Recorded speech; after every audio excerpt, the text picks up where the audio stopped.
Hello everyone. HD engineering मंत्रा YouTube channel पे आप सभी का स्वागत है। आज इस लेक्चर के अंदर हम Uttar Pradesh assistant engineer exam के लिए इंजीनियरिंग एप्टीट्यूड का subject handling and storage of product complete cover करने वाले हैं। ये मैराथन वीडियो रहने वाली है और आप किसी भी ब्रांच के स्टूडेंट हो, सिविल, इलेक्ट्रिकल, मैकेनिकल, एग्रीकल्चर, आपको ये टॉपिक कंप्लीट अच्छे से समझ में आने वाला है। और इस क्लास को देखने के बाद मान लो इस सब्जेक्ट से 5 क्वेश्चन आते हैं तो 5 के 5 क्वेश्चन आप इजीली अटैम्प्ट कर सकते हो। किसी भी क्वेश्चन को अटैम्प्ट करने में आपको कोई भी दिक्कत नहीं आएगी। आप मान के चलिए ये मैराथन वीडियो देखने के बाद वही कोई भी टॉपिक आपका इस क्लास से बाहर नहीं आएगा। आज का जो हमारा सब्जेक्ट है handling and storage of product, उसको हमने ब्रॉडली 11 चैप्टर्स के अंदर डिवाइड किया है। सबसे पहले हम इंट्रोडक्शन देखेंगे, handling and storage of product होती क्या है, प्रिंसिपल क्या है, type of material handling equipments क्या क्या होते हैं, मटेरियल हैंडलिंग को कौन कौन से फैक्टर इफेक्ट करते हैं, स्टोरेज ऑफ प्रोडक्ट हम कैसे करते हैं, स्टोरेज के इक्विपमेंट क्या क्या है, वेयर हाउस को देखेंगे, हैंडलिंग एंड स्टोरेज के अंदर सेफ्टी को देखेंगे, भाई सेफ्टी हम किस तरीके से इंश्योर कर सकते हैं, इन्वेंट्री कंट्रोल टेक्निक्स देखेंगे, भाई अलग अलग टेक्निक्स क्या होती हैं जिसके थ्रू हम इन्वेंट्री को कंट्रोल करते हैं, हैंडलिंग एंड स्टोरेज में एमर्जिंग ट्रेंड क्या है और common handling and storage problems क्या क्या है। तो इन सभी टॉपिक्स को आज के लेक्चर के अंदर हम कंप्लीट कवर करेंगे। यानी कुल मिला के आपके एग्जाम पॉइंट ऑफ व्यू से जितना भाई सिलेबस में आने वाला है, मान लो 90% सिलेबस में आने वाला, तो हम 100% करेंगे। इससे बाहर आपका कोई भी क्वेश्चन नहीं आएगा। वीडियो में हम आगे बढ़े उससे पहले मैं आपको यूट्यूब चैनल के बारे में बता देता हूँ। भाई एचडी इंजीनियरिंग मंत्रा अपने यूट्यूब चैनल का नाम है। इसके ऊपर already Uttar Pradesh assistant engineer exam के लिए 19 सब्जेक्ट की मैराथन वीडियो हम कर चुके हैं। तो इसकी अलग से प्लेलिस्ट बनी हुई है, यूपीपीएससी इंजीनियरिंग एप्टीट्यूड। अगर अभी तक आपने इन वीडियोस को नहीं देखा है तो आप इनको देख सकते हैं, आपके एग्जाम प्रिपरेशन के लिए काफ़ी हेल्पफुल रहेंगी। इसमें जितने भी सब्जेक्ट करवाए गए हैं आपने अगर मान लो यहाँ से कर लिए तो आपको कहीं भी और से करने की रिक्वायरमेंट नहीं पड़ेगी। जैसे green energy, production and construction, energy conversion principle, climate change, thermo, ethics and value, basic of project management, machinery maintenance, information and communication technology, artificial intelligence and robotics, human health and sanitation, recent development in applied science. यानी कि जितने भी topic हैं engineering aptitude के 19 topic हम already cover कर चुके हैं। अगर इस वीडियो को भी हम इंक्लूड करते हैं तो टोटल हमारे 20 चैप्टर इंजीनियरिंग एप्टीट्यूड के कवर हो जाएंगे। तो ये आप समरी भी देख सकते हो, टोटल 22 टॉपिक्स थे। इस वीडियो को मिला के हमारे 20 टॉपिक्स कवर हो जाएंगे। बचे हुए दो भी अगले एक दिन में या 2 दिन में हम कवर करने की कोशिश करेंगे ताकि आपको रिविजन का भी टाइम मिल जाए।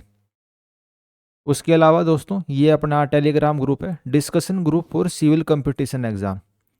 आप इस टेलीग्राम ग्रुप को ज्वाइन कर सकते हो। यहाँ पे भाई आपको फाइल वगैरह देखने को मिल जाएंगे, जो पीडीएफ हमारी पीडीएफ देखने को मिल जाएंगी, और जो क्विक अपडेट है टेलीग्राम ग्रुप के ऊपर ही सबसे पहले हम प्रोवाइड करते हैं। उसके अलावा आप स्टूडेंट्स को भी जो हमारी इंजीनियरिंग एप्टीट्यूड की वीडियो काफ़ी पसंद आने लग रही हैं और आपके एग्जाम प्रिपरेशन में भी काफ़ी हेल्पफुल ये कंटेंट है, तो भैया आप जो कमेंट करके बताते हो कि सर इतनी अच्छी वीडियो लगी है, तो उससे हमें भी मोटिवेशन मिलता है। आप इसी तरीके से भाई पॉजिटिव कमेंट करते रहिए, या भाई जो भी कोई आपका सजेशन है वो आप कमेंट करके लिख सकते हैं। तो चलिए आज का लेक्चर हम स्टार्ट करते हैं। आज का हमारा पहला टॉपिक है introduction to handling and storage of product. Introduction देखेंगे इसका। तो सबसे पहले हम इसके अंदर देख लेते हैं हैंडलिंग एंड स्टोरेज होता क्या है। इंट्रोडक्शन देख लेते हैं इसका। Handling and storage of the product involve this safe and efficient movement, storage, control and protection of material through out the supply chain. This involve the two की components. तो जो हमारी कंप्लीट सप्लाई चेन है, यानी कि material को हम procurement करें, मटेरियल को हमने खरीदा, रॉ मटेरियल को, उसको फाइनल प्रोडक्ट में हमने कन्वर्ट कर दिया, उसको वेयर हाउस में हमने स्टोर किया, और वहाँ से कंज्यूमर ने उसको भाई अपने पास मंगवाया या भाई किसी शॉपकीपर के पास हमने उसको भेजा और वहाँ से वो कंज्यूमर के पास गया। तो जो हमारा प्रोडक्ट है उसकी जो ये मूवमेंट होने लग रही है, ये सेफ़ और एफिशिएंट तरीके से उसकी मूवमेंट हो, सेफ़ तरीके से उसकी स्टोरेज हो, और सेफ़ तरीके से भाई उसको हम कंट्रोल करें और उसकी प्रोटेक्शन रहे। ये सब हमारा किसका पार्ट होता है, हैंडलिंग एंड स्टोरेज के अंदर ही हमारा आता है। अब भाई इसके अंदर दो पार्ट हैं, पहला हैंडलिंग, दूसरा स्टोरेज। मटेरियल हैंडलिंग, इसकी डेफिनेशन देख लेते हैं। मटेरियल हैंडलिंग होता क्या है? It is the art and science of moving, storing, controlling and protecting the materials, goods, product through out the process of manufacturing, distribution, consumption and disposal.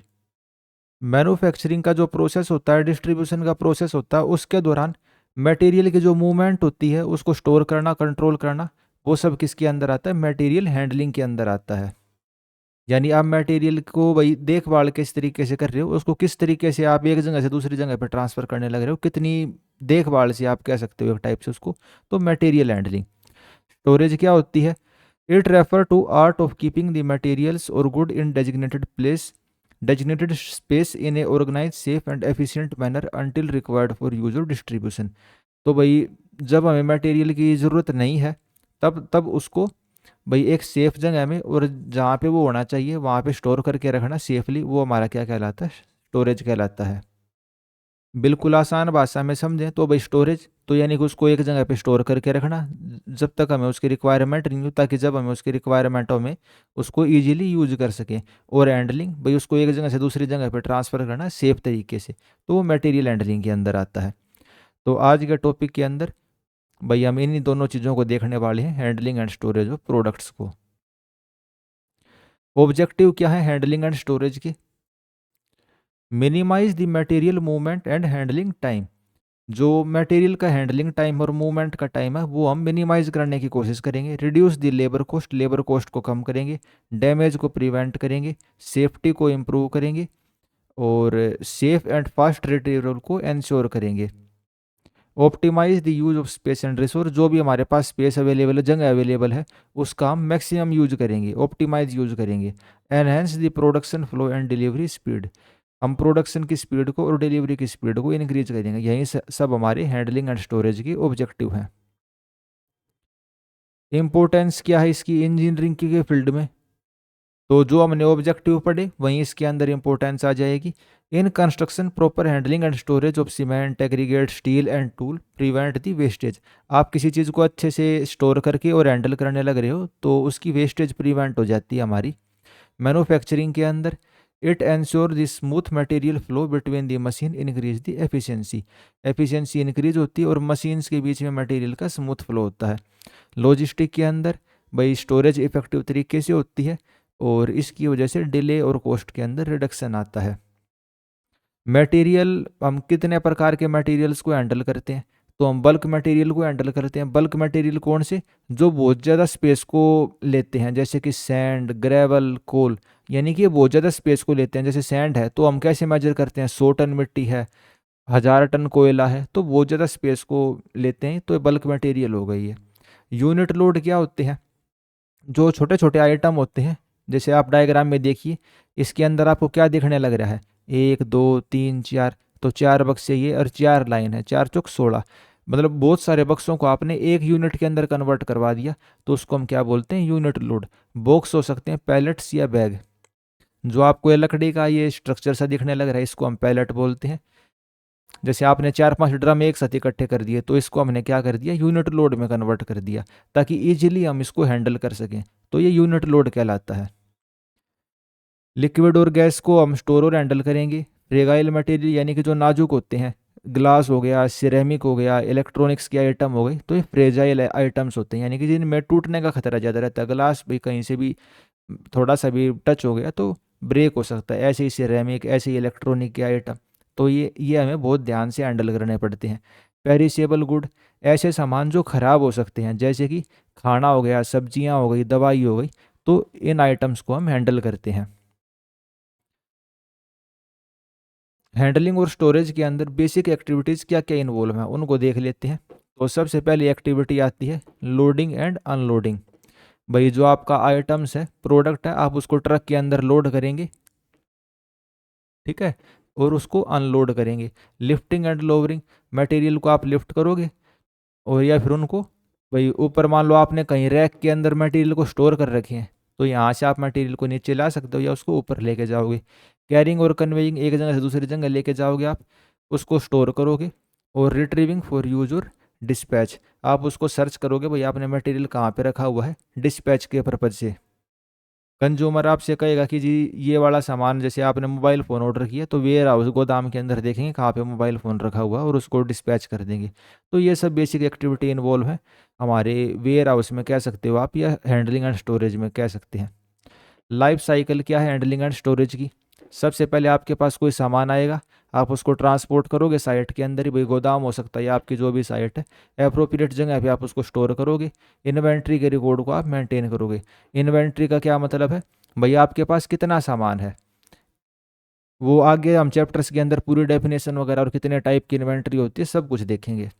फिर जब भी मटेरियल हमारा यूज होना होगा तब आप उसको क्या करोगे, इशू कर दोगे या डिस्पैच कर दोगे। चैलेंजेस क्या क्या हमें फेस करने पड़ते हैं, डैमेज हो सकता है मटेरियल इम्प्रॉपर हैंडलिंग की वजह से, ओवर स्टॉक, भाई स्टॉक ज़्यादा हो सकता है या कम हो सकता है, वेस्टेज की प्रॉब्लम, एक्सीडेंट की, और पुअर ऑर्गेनाइजेशन की वजह से डिले हो सकती है। तो इस वाले चैप्टर में तो हमने ये देखा है सिंपल, हैंडलिंग एंड स्टोरेज क्या होती है और क्या क्या इसके अंदर इशू आते हैं, कितने प्रकार के मटेरियल हमें हैंडल करने पड़ते हैं। आने वाले चैप्टर्स के अंदर इन सारी चीज़ों को हम डिटेल से देखेंगे।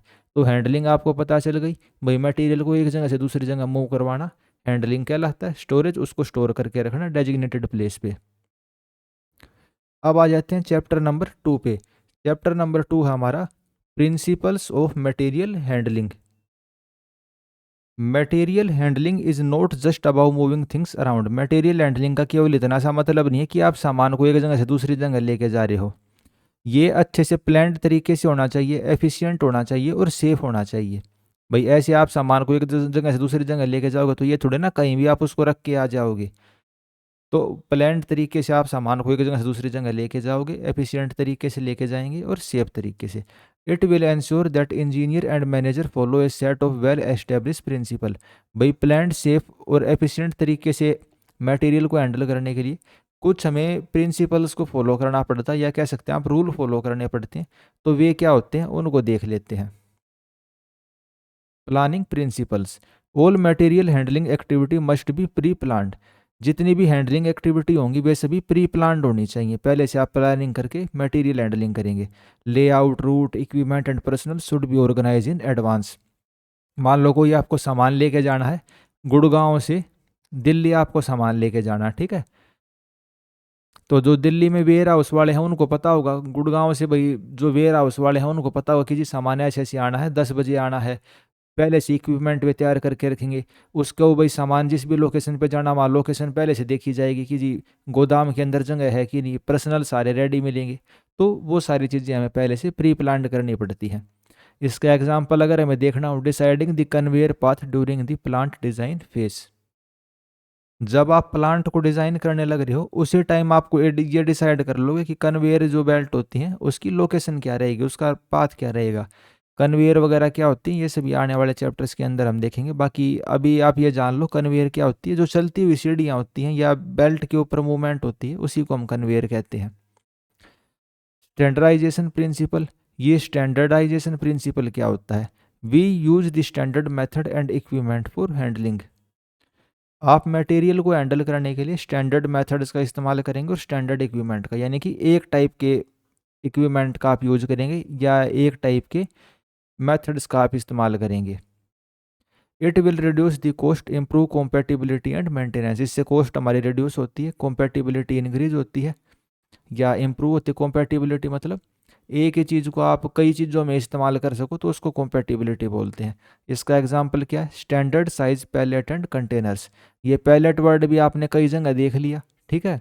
तो पैलेट मैंने आपको बता भी दिया था डायग्राम में होता क्या है। जैसे इस डायग्राम के अंदर ये टंकी है सफ़ेद रंग की, इसके नीचे कुछ लकड़ी सी का बना हुआ है ना, इन गत्तों के नीचे भी लकड़ी सी का कुछ है, इस टंकी के नीचे भी लकड़ी का कुछ है, ये जो प्लास्टिक के बॉक्स हैं इनके नीचे भी लकड़ी का आपको कुछ दिखने लग रहा है, इन बोतलों के नीचे भी लकड़ी का कुछ है, ये बोरियां रखी हुई हैं इनके नीचे भी लकड़ी का कुछ है। तो इसी को हम क्या बोलते हैं, इसी को हम पैलेट बोलते हैं, ठीक है। आने वाले डायग्राम्स में इसको और अच्छे से आपको क्लियर हो जाएगा चैप्टर्स में ये क्या होता है। तो स्टैंडर्डाइजेशन आप समझ गए कि भाई स्टैंडर्ड मेथड्स का आप इस्तेमाल करोगे, हर जगह एक ही टाइप की चीज़ यूज होने लग रही है, ताकि ये नहीं है कि भाई दिल्ली का इंजीनियर मुंबई में जाएगा तो पता चलेगा भाई मुंबई में तो अलग ही प्रिंसिपल फॉलो होने लग रहा है, अलग ही मेथड फॉलो होने लग रहा है। तो एक स्टैंडर्ड साइज की चीज़ें, स्टैंडर्ड मेथड और इक्विपमेंट को हम फॉलो करेंगे। वर्क प्रिंसिपल, इसमें क्या होता है, reduce the unnecessary movement of the material. जो मटेरियल की अननेसेसरी मूवमेंट है उसको हम क्या करेंगे, प्रिवेंट करेंगे। Aim to handle a product only once between the two process. दो प्रोसेस के बीच में मटेरियल को केवल एक बार हैंडल करेंगे। इसका एग्जाम्पल क्या है, direct loading the finish product into trucks instead of moving them to temporary storage. जैसे कि भाई आपने कोई प्रोडक्ट बनाया, मान लो मोबाइल फ़ोन आपका बन गया, तो मोबाइल फ़ोन को क्या करोगे आप, टेम्परेरी जगह किसी जगह स्टोर करने की बजाय डायरेक्ट आप क्या करोगे, उसको ट्रक के अंदर लोड करवा के जहाँ भी उसको पहुँचाना वहाँ पहुँचा दोगे। यानी कि एक ही बार उसकी मूवमेंट करवा रहे हो, बेफालतू में उसकी अननेसेसरी मूवमेंट नहीं करवा रहे। एर्गोनोमिक प्रिंसिपल, ये वर्ड भी कई बार आपने पुराने चैप्टर्स के अंदर भी देखा हुआ। तो एर्गोनोमिक्स क्या होता है? एर्गोनोमिक्स का मतलब है आप जो मशीनरी होती हैं, टूल्स होते हैं, उनको इस तरीके से बनाएंगे, इंसान के शरीर को और कैपेसिटी को देखते हुए उनको डिज़ाइन करेंगे। फॉर एग्जाम्पल भाई आप डायग्राम में देखो, एक लड़का तो बक्सों को हाथ में उठाने लग रहा है, एक ने इसको ट्रॉली के अंदर रख के आगे लेके जाने लग रहा है। तो हमने क्या देखा? ह्यूमन के कंफर्ट को देखा। इससे क्या होता है? Prevent fatigue, injury and inefficiency. ये इंसान थकेगा नहीं, लेकिन ये वाला इंसान क्या हो जाएगा? ये इंसान थक जाएगा, इंजरी होने का खतरा है। इसमें ज़्यादा भाई बॉक्स वगैरह गिर भी सकते हैं, और ज़्यादा वजन नहीं लेके जा सकता, ये ज़्यादा वजन भी ले जा सकता है और इंजरी भी नहीं होगी इसको, और एफिशिएंसी इंक्रीज होती है। तो एर्गोनॉमिक्स के अंदर क्या होता है? ह्यूमन कैपेसिटी को देखते हुए हम सिस्टम्स को डिज़ाइन करते हैं, और इस तरीके से काम करवाया जाता है कि ह्यूमन की हेल्थ के ऊपर नेगेटिव इम्पैक्ट ना पड़े। फिर आता है यूनिट लोड प्रिंसिपल। तो यूनिट लोड प्रिंसिपल, जैसा मैंने आपको पिछले फर्स्ट इंट्रोडक्शन वाले चैप्टर में ये डायग्राम में दिखाया था, ये क्या है? Unit load. सेम जैसी चीज़ों, जैसे कई सारे बक्सों को आपने एक यूनिट मान के हैंडल किया, ढेर सारी जो बोटल्स हैं उनको एक यूनिट मान के आप हैंडल करने लग रहे हो, तो ये क्या कहलाता है? Unit load principle. Combine individual item into a single large load for handling. ढेर सारे जो छोटे छोटे आइटम हैं उनको एक लार्ज लोड के अंदर आप कन्वर्ट कर देते हो हैंडल करने के लिए, तो यूनिट लोड प्रिंसिपल। फिर आता है स्पेस यूटिलाइजेशन प्रिंसिपल। जितनी भी आपके पास जगह अवेलेबल है, आप पूरी सभी जगह का इस्तेमाल करोगे, और खास करके वर्टिकल स्पेस का। जैसे आपकी कोई बिल्डिंग है तो आप क्या करोगे? इस टाइप से ये वर्टिकल आप उसके अंदर जगह बना दोगे, तो सामान को ऊपर ऊपर ऐसे लोड करते हुए चलोगे, तो जितनी भी जगह अवेलेबल है आप सभी का इस्तेमाल करेंगे। फिर आता है सिस्टम प्रिंसिपल। तो इसमें क्या है? Material handling should be part of the total system, not isolated. जो मटेरियल हैंडलिंग वाला आपका भाई सिस्टम है या मशीनरी है, वो पूरे सिस्टम का एक पार्ट होना चाहिए, ना कि आइसोलेटेड होना चाहिए। कहने का क्या मतलब है भाई? ये ना हो कि भाई पूरा आपका बड़ा गोदाम है, वेयर हाउस है, इसके अंदर जो मटेरियल हैंडलिंग वाला सिस्टम है, पूरा गोदाम एक अलग ही टाइप से आपने डिज़ाइन किया है, और मटेरियल हैंडलिंग का सिस्टम एक बीच में अलग ही टाइप से आपने डिज़ाइन कर दिया। तो पूरे के पूरे सिस्टम को इकट्ठा आपको डिज़ाइन करना है, और वो उस पूरे के साथ इंटीग्रेटेड हो जाना चाहिए। ठीक है? एग्जाम्पल क्या है? Conveyor system connected to both the packaging and dispatch section. तो जो आपकी कन्वेयर का सिस्टम है वो पैकेजिंग और डिस्पैच वाले सेक्शन के साथ कनेक्टेड हो। कन्वेयर सिस्टम क्या होता है? कन्वेयर सिस्टम आपने कई बार देख लिया, तो ये आप डायग्राम देखो, जो आपको ये दिखने लग रहा है ना भाई, ये पहिए से लगे हुए हैं और ये यहाँ पे बेल्ट लगी हुई है, तो सामान इस पे आगे या पीछे मूवमेंट कर सकता है इस बेल्ट के ऊपर। जैसे मेट्रो स्टेशन के अंदर गेट पे आप एंट्री करते हो, आपका सामान चेक होता है ना, तो वहाँ पे अपने आप सामान डाल देते हो, और वो एक बेल्ट के ऊपर वो अपने आप मूव करता रहता है। तो इसी को हम कन्वेयर बोलते हैं, इसी को हम क्या बोलते हैं? इसी को हम कन्वेयर बोलेंगे। ठीक है? तो सिस्टम प्रिंसिपल का मतलब यही है कि पूरा का पूरा सिस्टम आपका इंटीग्रेटेड हो। ऑटोमेशन प्रिंसिपल, जो हाई वॉल्यूम के टास्क हैं और रिपीटेटिव टास्क हैं, उसको हम क्या करवाएंगे? रोबोट की मदद से करवाएंगे। रिपीटेटिव टास्क, भाई कोई काम दिन में 400-500 बार होने लग रहा है, या जैसे कि मान लो भाई इस डिब्बे को उठा के यहाँ से उठा के यहाँ पे रखना है, यहाँ से उठा के यहाँ पे रखना, रिपीटेटिव टास्क का पूरे दिन होता रहेगा, तो एक यहाँ पे आप रोबोट आपने फिट कर दिया, और इस काम को ये करता रहेगा। फिर आता है सेफ्टी प्रिंसिपल। भाई आप जो वर्कर हैं और इक्विपमेंट प्रोडक्ट हैं, सभी की आप सेफ्टी को इंश्योर करेंगे। एनवायरनमेंट प्रिंसिपल, आप एनवायरनमेंट को ध्यान में रखते हुए मटेरियल हैंडलिंग करेंगे, सस्टेनेबिलिटी को देखेंगे, वेस्ट को रिड्यूस करेंगे, और कम से कम एनर्जी का कंजप्शन करेंगे। इसका एग्जांपल क्या है कि भाई आप इलेक्ट्रिक फोर्कलिफ्ट का इस्तेमाल करेंगे इंस्टेड ऑफ डीजल वन। ये फोर्कलिफ्ट क्या होती है? ये एक गाड़ी टाइप से होती है मटेरियल को हैंडल करने के लिए। इसको हम आने वाले डायग्राम्स के अंदर देखेंगे। मेंटेनेंस प्रिंसिपल, तो जो डिज़ाइन सिस्टम हम इस तरीके से डिज़ाइन करेंगे जिनको मिनिमम मेंटेनेंस की ज़रूरत पड़े और मेंटेनेंस करना उनका आसान हो। फ्लेक्सिबिलिटी प्रिंसिपल, जो इक्विपमेंट और मेथड है वो अलग अलग मटेरियल और प्रोसेस के साथ अपने आप को एडेप्ट कर लें। ऐसा ना हो कि भाई आपने एक ऐसा गोदाम बना दिया जिसके अंदर भाई केवल बोटल्स को हैंडल करता हो, ठीक है। कल को आपका मन करा कि जी मैं तो इसके अंदर क्या बोलते हैं फर्नीचर का आइटम रखूंगा, तो ऐसा ना हो कि भाई आपने गोदाम बोतल के हिसाब से बना दिया, फर्नीचर उस गोदाम के अंदर आप रख ही नहीं सकते। तो इस टाइप के इक्विपमेंट और मेथड या भाई आप वेयर हाउस को डिजाइन करेंगे कि वो अलग अलग मटेरियल और प्रोसेस के साथ एडेप्टेबल हो। तो ये जितनी चीज़ें हमने पढ़ी ये आप समरी के अंदर देख सकते हैं। तो भाई इस चैप्टर के अंदर हमने प्रिंसिपल देखे हैं, जो मटेरियल हैंडलिंग के क्या क्या प्रिंसिपल होते हैं। अगला चैप्टर हमारा आ जाता है chapter number 3, type of material handling equipment. Material handling equipment क्या होते हैं? तो जैसा कि आपको मैंने बताया, मटेरियल हैंडलिंग यानी कि मटेरियल को एक जगह से दूसरी जगह लेके जाना। तो आप किस तरीके से लेके जा सकते हो भाई? इन लिफ्टिंग इक्विपमेंट के थ्रू ट्रॉली में रख के लेके जा सकते हो, इन डब्बों में रख के ले जा सकते हो, लेडर्स की भाई सीढ़ियों की मदद से सामान को आप ऊपर से नीचे लेके भाई ट्रांसपोर्ट करवा सकते हो ड्रम्स के अंदर या कन्वेयर बेल्ट के अंदर। तो material handling equipment refer to the mechanism and manual device used for moving, lifting, transporting, storing and controlling device in industry, warehouse, construction site, etc. यानी सामान को एक जगह से दूसरी जगह मूव करवाने के लिए, लिफ्ट करने के लिए, ट्रांसपोर्ट करने के लिए, स्टोर करने के लिए और कंट्रोल करने के लिए जिस सिस्टम को हम इस्तेमाल करते हैं, जिन डिवाइसेस का इस्तेमाल करते हैं, उसी को हम क्या कहेंगे? मटेरियल हैंडलिंग इक्विपमेंट कहेंगे, जैसे कि आपको डायग्राम के अंदर ये सभी दिखने लग रहे हैं। मटेरियल हैंडलिंग इक्विपमेंट को हम क्लासीफाई कैसे कर सकते हैं? तो ब्रॉडली आप क्लासीफाई कर सकते हो मैनुअल हैंडलिंग इक्विपमेंट, जैसे कि नाम से ही पता चलने लग रहा है मैनुअल, इंसान इनको ऑपरेट करता है। These are operated by humans without the power assistant, बिना किसी लाइट के या पावर डीजल वगैरह के इंसान इनको ऑपरेट करता है, तो क्या कहेंगे? Manual handling equipment. एग्जाम्पल क्या है? Hand trolley, wheelbarrow, sand trucks and platform trolley. जैसे आप डायग्राम के अंदर देखो, सिंपल ट्रॉली है, ठीक है, सिंपल ट्रॉली है, या भाई ये सिंपल वो हो गया वजन को उठाने वाला। तो बिना किसी मशीन की, इलेक्ट्रिसिटी के एक इंसान इनको ऑपरेट करता है, तो मैनुअल हैंडलिंग इक्विपमेंट हो गए। फिर आते हैं मैकेनिकल। ये बहुत हैवी लोड को के लिए हम इस्तेमाल करते हैं, इसके अंदर इलेक्ट्रिसिटी, फ्यूल या फिर हाइड्रोलिक्स का हम इस्तेमाल करते हैं। एग्जाम्पल क्या है? एग्जाम्पल इसके अंदर आएगा सबसे पहले कन्वेयर। कन्वेयर क्या होते हैं? तो कंटिन्यूस मैकेनिकल सिस्टम होता है। जैसे आपने मेट्रो के अंदर एक्सकेलेटर देखी है ना, चलती हुई सीढ़ियाँ जिसको बोलते हैं, तो कुछ कुछ वैसा ही होता है। या फिर रेलवे स्टेशन में जब आप जाते हो, आप सामान चेक करवाते हो, तो ऐसे कुछ एक बॉक्स रहता है, आप यहाँ पे बॉक्स रख देते हो और वो ऑटोमेटिकली चल के यहाँ पे आ जाता है, ये ऐसे मूव करती रहती है बेल्ट। तो यही हमारा कन्वेयर होता है। These are continuous mechanical system use for transporting material. आप मटेरियल को हॉरिजॉन्टल ट्रांसपोर्ट कर सकते हो, वर्टिकल ट्रांसपोर्ट कर सकते हो, या इनक्लाइन ट्रांसपोर्ट कर सकते हो। एग्जाम्पल क्या है? तो belt conveyor, roller conveyor, screw conveyor या चेन कन्वेयर।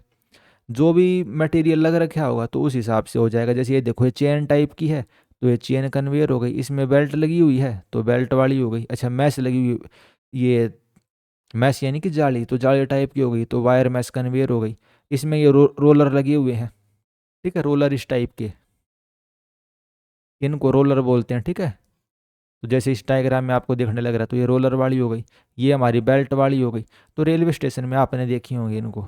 तो जो भी भाई हम मटेरियल का यूज़ करने लग रहे हैं रोटेट करने के लिए, उस हिसाब से उसकी डेफिनेशन बन जाती है। फिर आती है होस्ट एंड क्रेन। ये होस्ट एंड क्रेन क्या होती हैं? These are use to lift and move material vertically and horizontally in large area. Large area के अंदर हॉरिजॉन्टल और वर्टिकल मूवमेंट के लिए हम किसका इस्तेमाल करते हैं? होस्ट एंड क्रेन का। अच्छा, कन्वेयर बेल्ट का क्या फ़ायदा? कंटिन्यूस मूवमेंट होती रहेगी, सामान यहाँ पे आता रहेगा, इधर जाता रहेगा, आता रहेगा, जाता रहेगा, ठीक है, कंटिन्यूस मूवमेंट होती रहेगी। क्रेन देख लेते हैं, कितने प्रकार की क्रेन होती हैं। क्रेन एंड होस्ट, दो चीज़ हमने पढ़ी। होस्ट तो हो गया एक टाइप का इंस्ट्रूमेंट। होस्ट क्या है? एक टाइप का इंस्ट्रूमेंट है, जैसे आपको डायग्राम के अंदर ये दिखने लग रहा है। आप क्रेन के अंदर इसको लटका देते हो, क्रेन के अंदर आप इसको फिट करते हो, जैसे क्रेन में ये होस्ट लगी हुई हैं, ठीक है, ये हो गया सिंपल। तो क्रेन के अंदर आप होस्ट लगाते हो, होस्ट की मदद से आप मटेरियल को नीचे और ऊपर केवल दो ही मूवमेंट कर सकते हो। होस्ट के थ्रू दो ही मूवमेंट हो सकती हैं, अपवर्ड और डाउनवर्ड। लेकिन क्रेन की मदद से आप क्या कर सकते हो? क्रेन सामान को हॉरिजॉन्टल मूवमेंट भी करवा सकती है, ऊपर भी मूवमेंट करवा सकती है और इनक्लाइन मूवमेंट भी करवा सकती है। तो क्रेन और होस्ट आप समझ गए होंगे क्या होता है। क्रेन के अंदर जो ये छोटा सा लगा रहता है सामान को ऊपर नीचे करने के लिए, इसी को होइस्ट कहते हैं हम। फिर आते हैं industrial truck. These are wheel vehicle use for flexible movement of material. Material को एक जगह से मूव करवाने के लिए पहिए वाले जो व्हीकल होते हैं उनको हम क्या बोलते हैं, इंडस्ट्रियल ट्रक बोलते हैं। एग्जाम्पल क्या है, फोर्कलिफ्ट ट्रक। अब ये शब्द आपने कई बार पहले भी सुन लिया हुआ इसी चैप्टर के अंदर, फोर्कलिफ्ट ट्रक क्या होते हैं। तो फोर्क क्या होती है, व्हाट इज दिस फोर्क। जो आप चाउमीन खाते हो ना, मैगी खाते हो, उसके लिए जो आपकी ये चम्मच होती है, इस टाइप की जो आपकी ये चम्मच होती है, इसी को हम क्या बोलते हैं, फोर्क बोलते हैं। अब जैसे ये गाड़ी है, इस गाड़ी के आगे यहाँ पे क्या ऐसे दो फोर्क लगी रहती हैं, ऐसे दो फोर्क लगी रहती हैं, डंडी सी रहती हैं, तो इस वजह से इसका नाम क्या पड़ गया, फोर्कलिफ्ट ट्रक। अब इसने ये लकड़ी से का कुछ फिट करा हुआ है, इस ट्रक के आगे लकड़ी का कुछ लगा हुआ है, इसको हम क्या बोलेंगे, इसको पैलेट बोल रहे हैं। तो पैलेट वर्ड भी आपने बहुत बार सुना होगा, इसको पैलेट बोल रहे हैं। और जो ये पूरी मशीन है इसको हम क्या बोलते हैं, फोर्कलिफ्ट ट्रक। सामान यहाँ पे आ जाएगा, जो भी सामान यहाँ पे रखना होगा यहाँ लोड करके आगे उसको ट्रांसपोर्ट कर सकते हैं। पैलेट जैक क्या होता है, मैनुअल और electric tool for lifting the pallets. Pallets को उठाने के लिए एक टूल होता है, उसको हम क्या बोलेंगे, पैलेट जैक बोलेंगे। पैलेट क्या होती हैं तो कई बार पहले भी दिखा दिया, इस डायग्राम में क्लियर भी देख लो, ये होती हैं पैलेट। ठीक है, लकड़ी से का कुछ स्ट्रक्चर होता है। अब फोर्कलिफ्ट दिखाई मैंने आपको, फोर्कलिफ्ट के आगे क्या होते हैं, ऐसे कांटे से बने होते हैं। तो फोर्कलिफ्ट के जो कांटे होते हैं वो इसके अंदर ऐसे घुस जाएंगे, फोर्कलिफ्ट के कांटे इसके अंदर ऐसे अंदर घुस जाएंगे। जैसे इस जो ये बंदा गाड़ी चलाने लग रहा है, इसके नीचे दिख रहा है ना लकड़ी से का, तो इस टाइप से। और पैलेट जैक क्या होते हैं, ये मैनुअल होते हैं। ये तो पूरा बड़ी वाली मशीन हो गई फोर्कलिफ्ट ट्रक, और पैलेट जैक क्या हो गई, ये मैनुअली भी आप इनको यूज कर सकते हो, छोटे लेवल पे होता है पैलेट्स को उठाने के लिए। मैनुअल और electric tool for lifting the pallets. Platform truck क्या हो गया, फ्लैट सरफेस होता है, पैकेज को एक जगह से दूसरी जगह ले जाने के लिए हम किसका इस्तेमाल करते हैं, प्लेटफॉर्म ट्रक का इस्तेमाल करते हैं। तो भाई यहाँ पार्सल वगैरह रख लोगे और इसको एक जगह से दूसरी जगह आप ट्रांसपोर्ट कर सकते हो, सिंपल सा भाई ट्रॉली टाइप से हो गई। फिर आते हैं स्टेकर्स। ये किस लिए इस्तेमाल करते हैं, सामान को वर्टिकली स्टैक करने के लिए हम किसका इस्तेमाल करते हैं, स्टैकर्स का इस्तेमाल करते हैं, STACKERS, स्टैकर्स का। भाई आपको यहाँ पे पहली मंजिल पे दूसरी मंजिल पर सामान पहुँचाना है तो स्टैकर्स का इस्तेमाल करेंगे। फिर आती हैं लिफ्ट एंड एलिवेटर। लिफ्ट किसके लिए होती है, बिल्डिंग्स के अंदर और शाफ्ट के अंदर। अगर आपको वर्टिकल लेवल पे मटेरियल ट्रांसपोर्ट करना है तो हम किसका इस्तेमाल करेंगे, लिफ्ट एंड एलिवेटर्स का। एलिवेटर तो वो हो गई भाई खुद से चलने वाली जो सीढ़ियाँ होती हैं मेट्रो वगैरह में, रेलवे स्टेशन में देखेंगे। और लिफ्ट भाई सिंपल जो बिल्डिंग्स में लिफ्ट होती है, सामान के लिए भी हो सकती हैं और उसी तरीके से इंसानों के लिए भी होती हैं ये। फिर आते हैं ऑटोमेटेड मटेरियल हैंडलिंग इक्विपमेंट। तो ऑटोमेटेड के अंदर क्या आ गया, तो इसके अंदर रोबोट्स आ जाते हैं, बिना ह्यूमन की इंटरफेरेंस के ये अपने आप सारे सामान को जहाँ भी इनको पहुँचाना होता है, ट्रांसपोर्ट हैंडल करना होता है, वो कर देते हैं। तो रोबोटिक आर्म की मदद से हम लोडिंग अनलोडिंग और शॉर्टिंग करते हैं। तो जैसे रोबोट दिखने लग रहा है, इसने सामान उठाया, इस दूसरे रोबोट के ऊपर रख दिया, फिर ये सामान को आगे लेके चला जाएगा। तो सब कुछ बिना किसी ह्यूमन के इंटरवेंशन के होने लग रहा है, तो ऑटोमेटेड हैंडलिंग सिस्टम। फिर आता है बल्क मटेरियल हैंडलिंग सिस्टम, यानी जो बल्क मटेरियल को हैंडल करने के लिए सिस्टम बनाएंगे वो बल्क मटेरियल क्या होते हैं, तो पहले आपको बता ही दिया था भाई, सीमेंट हो गया, कोयला हो गया, ऑयल हो गया, यानी कि बहुत लार्ज क्वांटिटी में जो मटेरियल्स होते हैं उनको बल्क मटेरियल बोलते हैं। किसके थ्रू इनको ट्रांसपोर्ट करते हैं, bucket elevators, hoppers, silo, screw feeders, stackers and reclaimers. तो जैसे आपको पूरी बड़ी बड़ी मशीन देखने लग रही है ना भाई, ये आपका वो हो गया ग्राइंडिंग प्लांट, ये एग्रीगेट को क्रश वगैरह कर रहा है, क्रशर प्लांट हो गया। तो इसके अंदर जैसे ये मशीन इसको ट्रांसपोर्ट करने लग रही है एग्रीगेट को, तो ये हमारा बल्क मटेरियल हैंडलिंग इक्विपमेंट का एग्जाम्पल है। ये आपके सिलो हो गई, साइलो बोल दो या सिलोज बोल दो इनको, ठीक है। तो ये आप समरी देख सकते हो मटेरियल हैंडलिंग इक्विपमेंट की। भाई मैनुअल, भाई जो इंसान ऑपरेट करता है, ट्रॉली, व्हील बैरो, कन्वेयर, भाई बेल्ट, रोलर, स्क्रू टाइप की होती है, crane, zip, Gentry, lift and elevator में हाइड्रोलिक लिफ्ट लगी रहती है। तो ये सारा मटेरियल हैंडलिंग वाला चैप्टर था, चैप्टर नंबर 3 हमारा इसी के साथ कंप्लीट हो जाता है। अब हम आ जाते हैं चैप्टर नंबर 4 पे, factor affecting selection of the material handling equipment. Material को हैंडल करने के लिए आप कौन से इक्विपमेंट को भाई यूज करोगे, आप कैसे डिसाइड करोगे। तो राइट इक्विपमेंट का जो सिलेक्शन होता है वो बहुत ज़्यादा इंपॉर्टेंट होता है एफिशिएंसी के लिए, सेफ्टी के लिए और कॉस्ट इफेक्टिवनेस के लिए। सुई को ट्रांसपोर्ट, भाई सुई का काम तलवार थोड़े ना कर सकती है और तलवार का काम सुई नहीं कर सकती, तो राइट इक्विपमेंट हमारे लिए सिलेक्ट करना बहुत ज़्यादा इंपॉर्टेंट है। It depend upon multiple technical, economical and operational factor. तो नेचर ऑफ मटेरियल देख लेते हैं, भाई मटेरियल किस किस प्रकार के हो सकते हैं, और उसी के आधार पे हमारा हैंडलिंग इक्विपमेंट हमारा चेंज हो जाएगा। तो सबसे पहले आता है शेप एंड साइज। जो इरेगुलर साइज के हैं या फ्रेगाइल शेप के, नाजुक शेप के एलिमेंट हैं, उनके लिए हमें स्पेशल कंटेनर्स की रिक्वायरमेंट पड़ेगी। वेट एंड वॉल्यूम, जो हैवी मटेरियल है उनके लिए हमें पावर्ड इक्विपमेंट, जैसे एक्सकावेटर वगैरह, या भाई इंसान थोड़ी ना हैवी इक्विपमेंट्स को उठा सकता है, तो उसके लिए हमें पावर इक्विपमेंट की ज़रूरत पड़ेगी। फिर आता है सॉलिड, लिक्विड और गैस के आधार पे। तो जो बल्क मटेरियल है उनको कन्वेयर वगैरह चाहिए, भाई गैस को स्टोर करने के लिए आप सिलेंडर वगैरह में स्टोर करोगे, लिक्विड को आप ड्रम्स वगैरह में स्टोर करके रख सकते हो। फ्रेगिलिटी, तो वहीं हमने देख लिया भाई, जो फ्रेगाइल मटेरियल होते हैं उनको स्मूथ और कुशन हैंडलिंग की जरूरत पड़ती है। आप गद्देदार वो प्रोवाइड करोगे, थर्माकोल वगैरह कुशन वगैरह प्रोवाइड करोगे ताकि वे टूट ना जाए। टॉक्सिक और रिएक्टिविटी, जो हैजार्डस खतरनाक मटेरियल है उनको हम सील करके रखेंगे और अलग से प्रोटेक्टेड हैंडलिंग सिस्टम उनके लिए डिज़ाइन करेंगे।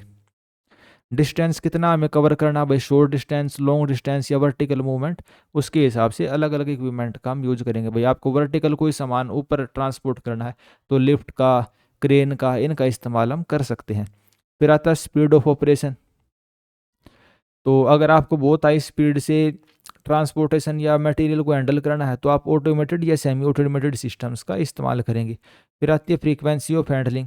किसी चीज़ को आप कितना फ्रीक्वेंटली हैंडल करने लग रहे हो। एक तो भाई किसी सामान को उठा के दिन में भाई 1 या 2 बार ही रखना है, या उस सामान को दिन में 50-100 बार इधर से उधर उठा के रखना है, तो उसके हिसाब से भी आप अलग अलग सिस्टम मटेरियल हैंडलिंग इक्विपमेंट का इस्तेमाल करेंगे। लेआउट ऑफ द फैसिलिटी, भाई जो आपका वेयर हाउस है, गोदाम वगैरह है, उसका लेआउट कैसा, स्पेस कितना अवेलेबल है। एसले विड्थ, एसले विड्थ क्या होती है, it refer to the space between rows or shelf in a warehouse store or other space where good are store or display. तो जो आपका गोदाम है, वेयर हाउस है, उसके बीच में जो 2 रोए बनी हुई हैं, इनके बीच में जो जगह होती है उसको हम क्या बोलेंगे, Ashleigh width. AISLE, Ashleigh width इसको हम बोलेंगे। 2 रोज के बीच में कितनी जगह है। अगर ये ज़्यादा जगह अवेलेबल होगी तो भाई आप अलग टाइप की मशीन इस्तेमाल करोगे, कम जगह अवेलेबल होगी तो थोड़े छोटे साइज की या भाई कॉम्पैक्ट मशीन आप इस्तेमाल करोगे। बिल्डिंग की हाइट कितनी है। फिर आती है कॉस्ट कंसिडरेशन। भाई जो आप इक्विपमेंट यूज करोगे तो कॉस्ट के ऊपर भी डिपेंड करेगा। ज़्यादा पैसे हैं आपके पास तो मॉडर्न ऑटोमेटेड सिस्टम्स का आप इस्तेमाल करेंगे। अगर कम पैसे हैं तो मैनुअल वाला या भाई थोड़ा छोटे वाला सिस्टम आप इस्तेमाल कर सकते हैं। फिर आता है फ्लेक्सिबिलिटी एंड एडेप्टेबिलिटी। जो आप इक्विपमेंट यूज़ करोगे वो फ्लेक्सिबल और एडेप्टेबल हो। उसको आप ये नहीं है कि केवल एक ही चीज़ के लिए इस्तेमाल कर सको, उसके आप मल्टीपल यूज कर सको। सेफ्टी एंड एर्गोनॉमिक्स, जो वर्कर की सेफ्टी का आप ध्यान रखोगे। जो इक्विपमेंट ऐसा हो कि भाई वर्कर हमारे सेफ रहें और उनको कम से कम इंजरी हो। भाई एक तो कोई ऐसा इक्विपमेंट है झुक के चलाना पड़ रहा है तो कमर में चोट लगने का या और कोई खतरा रहता है, ठीक है। तो इक्विपमेंट ऐसा होना चाहिए वर्कर की सेफ्टी रहे और उनको कम से कम इंजरी हो। मेंटेनेंस एंड रिलायबल, जो इक्विपमेंट हमारा लॉन्ग टाइम तक हम उसको इस्तेमाल कर सकें और मेंटेनेंस करना उसको आसान हो। लीगल एंड एनवायरमेंटल कंसिडरेशन, जो हमारा इक्विपमेंट है वो इको फ्रेंडली हो, उससे पोल्यूशन कम से कम हो और जो भी हमारे कोडल प्रोविजंस हैं उन सभी को फॉलो करता हो। तो मटेरियल हैंडलिंग जो हम इक्विपमेंट यूज़ करेंगे तो किन किन फैक्टर के ऊपर डिपेंड करेगा। मटेरियल किस प्रकार का है, उसका वजन कितना है, कितने डिस्टेंस तक हमें ट्रांसपोर्ट करना है, कितना हमें मटेरियल यूज कर रहे हैं हम, फैसिलिटी का लेआउट क्या है, कॉस्ट हमारे बजट कितना है, फ्लेक्सिबिलिटी क्या है, सेफ्टी की रिक्वायरमेंट्स क्या है, मेंटेनेंस हमें कितनी करनी है और एनवायरमेंट्स नीड क्या है। इन सब के ऊपर जो भाई हमारा मटेरियल हैंडलिंग इक्विपमेंट है वो डिपेंड करेगा। फिर आता है storage of product. Storage refer to the process of keeping material or product safe until they are needed for their further use, processing or distribution. भाई मटेरियल को जब तक हमें यूज नहीं करने लग रही तब तक उसको सेफ एक जगह पे रखना क्या कहलाता है, स्टोरेज कहलाता है। तो जैसे कि आपको इस डायग्राम के अंदर दिखने लग रहा है कि भाई जो मटेरियल है वो सारा का सारा आपने यहाँ रैक वगैरह के अंदर अच्छे से स्टोर करके रखा हुआ है। अब देखो एक चीज़ देखो, जितना भी यहाँ पे मटेरियल रखे हुए हैं, बक्से वगैरह रखे हुए हैं, सब के नीचे क्या, ये लकड़ी का प्लेटफॉर्म सा है। इसके नीचे भी ये लकड़ी सी लगी, सब के नीचे लकड़ी लगी हुई, इसको हम क्या बोलते हैं, इसको हम बोलेंगे पैलेट। ठीक है, ये मैं कई बार आपको बता चुका हूँ। दो रो के बीच में कितनी जगह है, इसको हम बोलते हैं एसएलए लेंथ। ठीक है, अब स्टोरेज के ऑब्जेक्टिव क्या है, तो भाई मटेरियल हमारा चोरी ना हो, डैमेज ना हो और एनवायरमेंटल कंडीशंस से इफेक्टेड ना हो, उसको प्रोटेक्ट करके हम एक जगह पे रखना। हाँ, ये हमारा ऑब्जेक्टिव। हम स्टोरेज किस लिए करते हैं, इसलिए करते हैं भाई मटेरियल हमारा सेफ रहे, उसकी क्वालिटी प्रिजर्व रहे लंबे टाइम तक, भाई उसकी क्वालिटी पे कोई फर्क ना पड़े। एफिशिएंट स्पेस यूटिलाइजेशन, स्पेस का हम ज़्यादा से ज़्यादा यूज कर सकें। तो जैसे कि आपको इस डायग्राम में दिखने लग रहा है, हमने वर्टिकल बना दिया। ठीक है, वर्टिकल ये रैक बना बना के हमने सारा सामान स्टोर करा है। तो यहाँ भी हमने सामान रख दिया, यहाँ भी। तो स्पेस का हमने अच्छे से यूटिलाइजेशन किया, इस डायग्राम में देखिए आप। Facilitate the inventory management, inventory मतलब भाई आपके पास कितना सामान है उसको हम मैनेज अच्छे से कर सकते हैं। कंटिन्यूस प्रोडक्शन और सप्लाई हमारी इंश्योर होती है। और यहाँ पे जो भी सामान रखा है सबके नीचे देखो, इसके नीचे भी लकड़ी का वो है, इसके नीचे भी लकड़ी का कुछ लगा हुआ है, इसके नीचे भी लकड़ी का कुछ लगा हुआ है। तो ये पैलेट बोलते हैं। तो ये किस चीज़ के अंदर आ गया, ये हमारा आ गया स्टैंडर्डाइजेशन प्रिंसिपल। ठीक है, आप किसी भी गोदाम में जाओ, इसी टाइप के पैलेट आपको देखने को मिलेंगे। और कोई भी मशीन लेके आओ तो सारी आपस में वे इंटरऑपरेबल हैं, compatible हैं एक दूसरे के साथ। स्टोरेज कितने प्रकार की हो सकती है, तो ड्यूरेशन के आधार पे टेम्परेरी और लॉन्ग टर्म। टेम्परेरी भाई अगर आप थोड़े बहुत दिन के लिए स्टोर करने लग रहे हो। लॉन्ग टर्म, अगर आप लॉन्ग टर्म के लिए मशीन्स को स्टोर करते हो भाई, पूरे के पूरे सीजन्स के लिए, ठीक है, तो उसको हम लॉन्ग टर्म स्टोरेज कहेंगे। फिर आता है टेम्परेचर कंडीशंस के आधार पे। पहला होता है एम्बियंट स्टोरेज, यानी कि नॉर्मल टेम्परेचर पे आप सामान को स्टोर करने लग रहे हो तो उसको हम क्या कहेंगे, एम्बियंट स्टोरेज। अगर वेरी लो टेम्परेचर पे स्टोर करते हो तो कोल्ड स्टोरेज। कोल्ड स्टोरेज किसके लिए भाई, फ्रूट्स के लिए, सब्जियों के लिए, मीट्स के लिए हम क्या करेंगे, कोल्ड स्टोरेज को करेंगे। क्लाइमेट कंट्रोल स्टोरेज, जहाँ पे आप ह्यूमिडिटी और टेम्परेचर को कंट्रोल करोगे। तो ये कहाँ पे होता है, जो फार्मास्यूटिकल्स और इलेक्ट्रॉनिक्स के सामान है भाई, mobile phone, earphones, TV, chip वगैरह जहाँ स्टोर होती हैं, तो वहाँ ह्यूमिडिटी को और टेम्परेचर को कंट्रोल करना पड़ता है। प्रोडक्ट आपका क्या है उसके आधार पे, तो बल्क स्टोरेज, जहाँ पे आप very large quantity of materials को स्टोर करके रखते हो भाई, सीमेंट हो गया, कोयला हो गया, ग्रेन्स हो गए। यूनिट लोड स्टोरेज, तो यूनिट लोड तीसरी चौथी बार आया भाई, ढेर सारे आइटम्स को आपने क्या करा, एक जगह इकट्ठा करके स्टोर कर दिया, तो unit load storage. Hazards storage, जहाँ पे हैजार्डस मटेरियल होते हैं। हैजार्डस मटेरियल कौन से होते हैं भाई, केमिकल या फ्लेमेबल मटेरियल्स। इसकी ट्रिक क्या है, तो टॉक्सिक, रिएक्टिविटी, इग्निशिएबल एंड करोजिव। ठीक है, तो इन सब मटेरियल्स को हम क्या बोलते हैं, हैजार्डस मटेरियल बोलते हैं, यानी कि जो खतरनाक मटेरियल होते हैं। गुड स्टोरेज के प्रिंसिपल क्या है, तो FIFO, यानी कि फर्स्ट इन फर्स्ट आउट और लास्ट इन फर्स्ट आउट, ये प्रिंसिपल होता है। जो भी हमें रिक्वायरमेंट होगी उसको फॉलो करेंगे। इन्वेंट्री मैनेजमेंट वाला जो हमारा चैप्टर है उसके अंदर इसको हम क्या करेंगे, डिटेल से देखेंगे। ईजी एसेसिबिलिटी, जो आइटम है हम आसानी तक उन तक पहुंच सकें भाई, आपको ये पता होना चाहिए ये XYZ आइटम हमारे गोदाम के अंदर कहाँ पे रखा हुआ है। लेबलिंग, आइटम इजीली आइडेंटिफाई हो। वेंटिलेशन, मॉइस्चर इकट्ठी नहीं होनी चाहिए, वेंटिलेशन बढ़िया एयर का फ्लो होना चाहिए वहाँ पे। क्लीनलीनेस के ऊपर हम ध्यान देंगे, साफ़ सफाई होनी चाहिए। स्टोरेज के अंदर चैलेंजेस क्या है, तो सामान खराब होने का भाई खतरा रहता है, चोरी का खतरा रहता है, ओवर स्टॉक हो जाता है। स्पेस कंजेशन, भाई स्पेस की अवेलेबिलिटी कम होती है। इनएक्यूरेट स्टॉक ट्रैकिंग, आप मटेरियल को ट्रैक नहीं कर पाते, एक बार गोदाम में रखने के बाद उसको ट्रैकिंग में हमें प्रॉब्लम आती है। तो ये सभी चैलेंजेस हैं। Need for trend man power and automated system, trend man power और ऑटोमेटेड सिस्टम्स की हमें रिक्वायरमेंट रहती है। तो ये सभी चैलेंजेस थे स्टोरेज के अंदर। स्टोरेज के लिए हम इक्विपमेंट किन किन को इस्तेमाल करते हैं उसको देख लेते हैं। Storage equipment, storage equipment help in organizing, stacking and securing the material. The choice of equipment depend upon material type, space, safety and frequency of access. तो स्टोरेज तो आपने देख लिया भाई, मटेरियल को लंबे टाइम तक कहीं पे स्टोर करके रखना, उसकी क्वालिटी ख़राब नहीं होनी चाहिए, चोरी नहीं होना चाहिए, वो डैमेज नहीं होना चाहिए उसके ऊपर। तो इन सब के लिए हमें करेक्ट इक्विपमेंट का इस्तेमाल करना भी ज़रूरी है उसको स्टोर करने के लिए। तो स्टोरेज इक्विपमेंट कितने प्रकार के होते हैं उसको देख लेते हैं। सबसे पहले आता है शेल्विंग एंड रैक्स, यानी कि जो सेल्फ हो गया या रैक हो गई। तो इस तरीके से आप वर्टिकल वो बना देते हो भाई, एक रैक, दूसरा रैक, तीसरा रैक, चौथा, पांचवा, छठा। तो यहाँ पे आप वर्टिकली और ओरिजोनटली आइटम्स को स्टोर करके रख सकते हो। कितने प्रकार के होते हैं रैक, तो पहला आता है एडजस्टेबल स्टील रैक। तो स्टील के बने हुए रैक हैं और एडजस्टेबल, यानी इनकी जो हाइट आप एडजस्ट कर सकते हो। जैसे आप ये देखिए कनेक्टर होते हैं, इनको ओपन क्लोज करके, ये बोल्टलेस कनेक्शन है, इनकी हाइट आप कम ज़्यादा कर सकते हो इन रैक की। तो एडजस्टेबल रैक। फिर आता है पैलेट ट्रैकिंग सिस्टम। ये पैलेट ट्रैकिंग सिस्टम क्या होता है, इसके अंदर हम पैलेट का इस्तेमाल करते हैं। किसका? पैलेट का। पैलेट क्या होता है, तो लकड़ी का जो इस टाइप का कुछ ये होता है, तो इसी को हम पैलेट बोलते हैं। जो आप ये देखो, ये पैलेट है, ये पैलेट है, यानी जितने भी बक्सों के नीचे लकड़ी का ये रखा है ना प्लेटफॉर्म सा, इसी को हम पैलेट बोलते हैं। और इसको हम इस्तेमाल क्यों करते हैं, फोर्क लिफ्ट से एक्सेस हो जाता है इसका, यानी ये जो सींग से निकले होते हैं इस मशीन के आगे, ये आपकी मशीन है, इसके आगे चिमटे से होते हैं, ये इसके अंदर ऐसे अंदर घुस जाता है ये, और इसको उठाना एक जगह से दूसरी जगह ट्रांसपोर्ट करना मशीन की मदद से आसानी से हो जाता है। तो पैलेट ट्रैकिंग सिस्टम का हम इस्तेमाल करते हैं। Cantilever rack. तो कैंटिलीवर क्या होती है, ये आपकी दीवार है और यहाँ से अगर बिना किसी सपोर्ट के आपने भाई कोई प्रोजेक्शन निकाल दी, तो इसको हम क्या बोलते हैं, कैंटिलीवर बोलते हैं। तो यहाँ पे आप पाइप को स्टोर करके रख सकते हो, या कार्डबोर्ड वगैरह स्टोर करके ऐसे रख सकते हो। जैसे आप डायग्राम में देखो, आपने सरिया रख लिया, पाइप रख ली, एंगल रख लिए। तो जो लंबे आइटम होते हैं उनको स्टोर करके रखने के लिए हम कैंटिलीवर रैक का इस्तेमाल कर सकते हैं। डायग्राम से सारी चीज़ें आपकी क्लियर हो गई होंगी।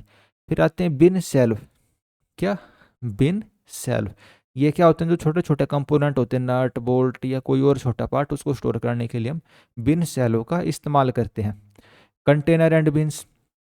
तो भाई बिन यानी कि सिंपल ये डब्बे टाइप के। तो जैसे आपको ये बिन दिखने लग रहे हैं, सिलेंड्रिकल हो सकते हैं, डस्टबिन जैसे हो सकते हैं, हजार्डस मटेरियल के लिए इस प्रकार के हो सकते हैं। इनके अंदर हम मटेरियल को स्टोर करके रख सकते हैं, प्लास्टिक के, वायर के, ड्रम शेप के, किसी भी टाइप के हो सकते हैं। फिर आते हैं सिलो एंड ओपर।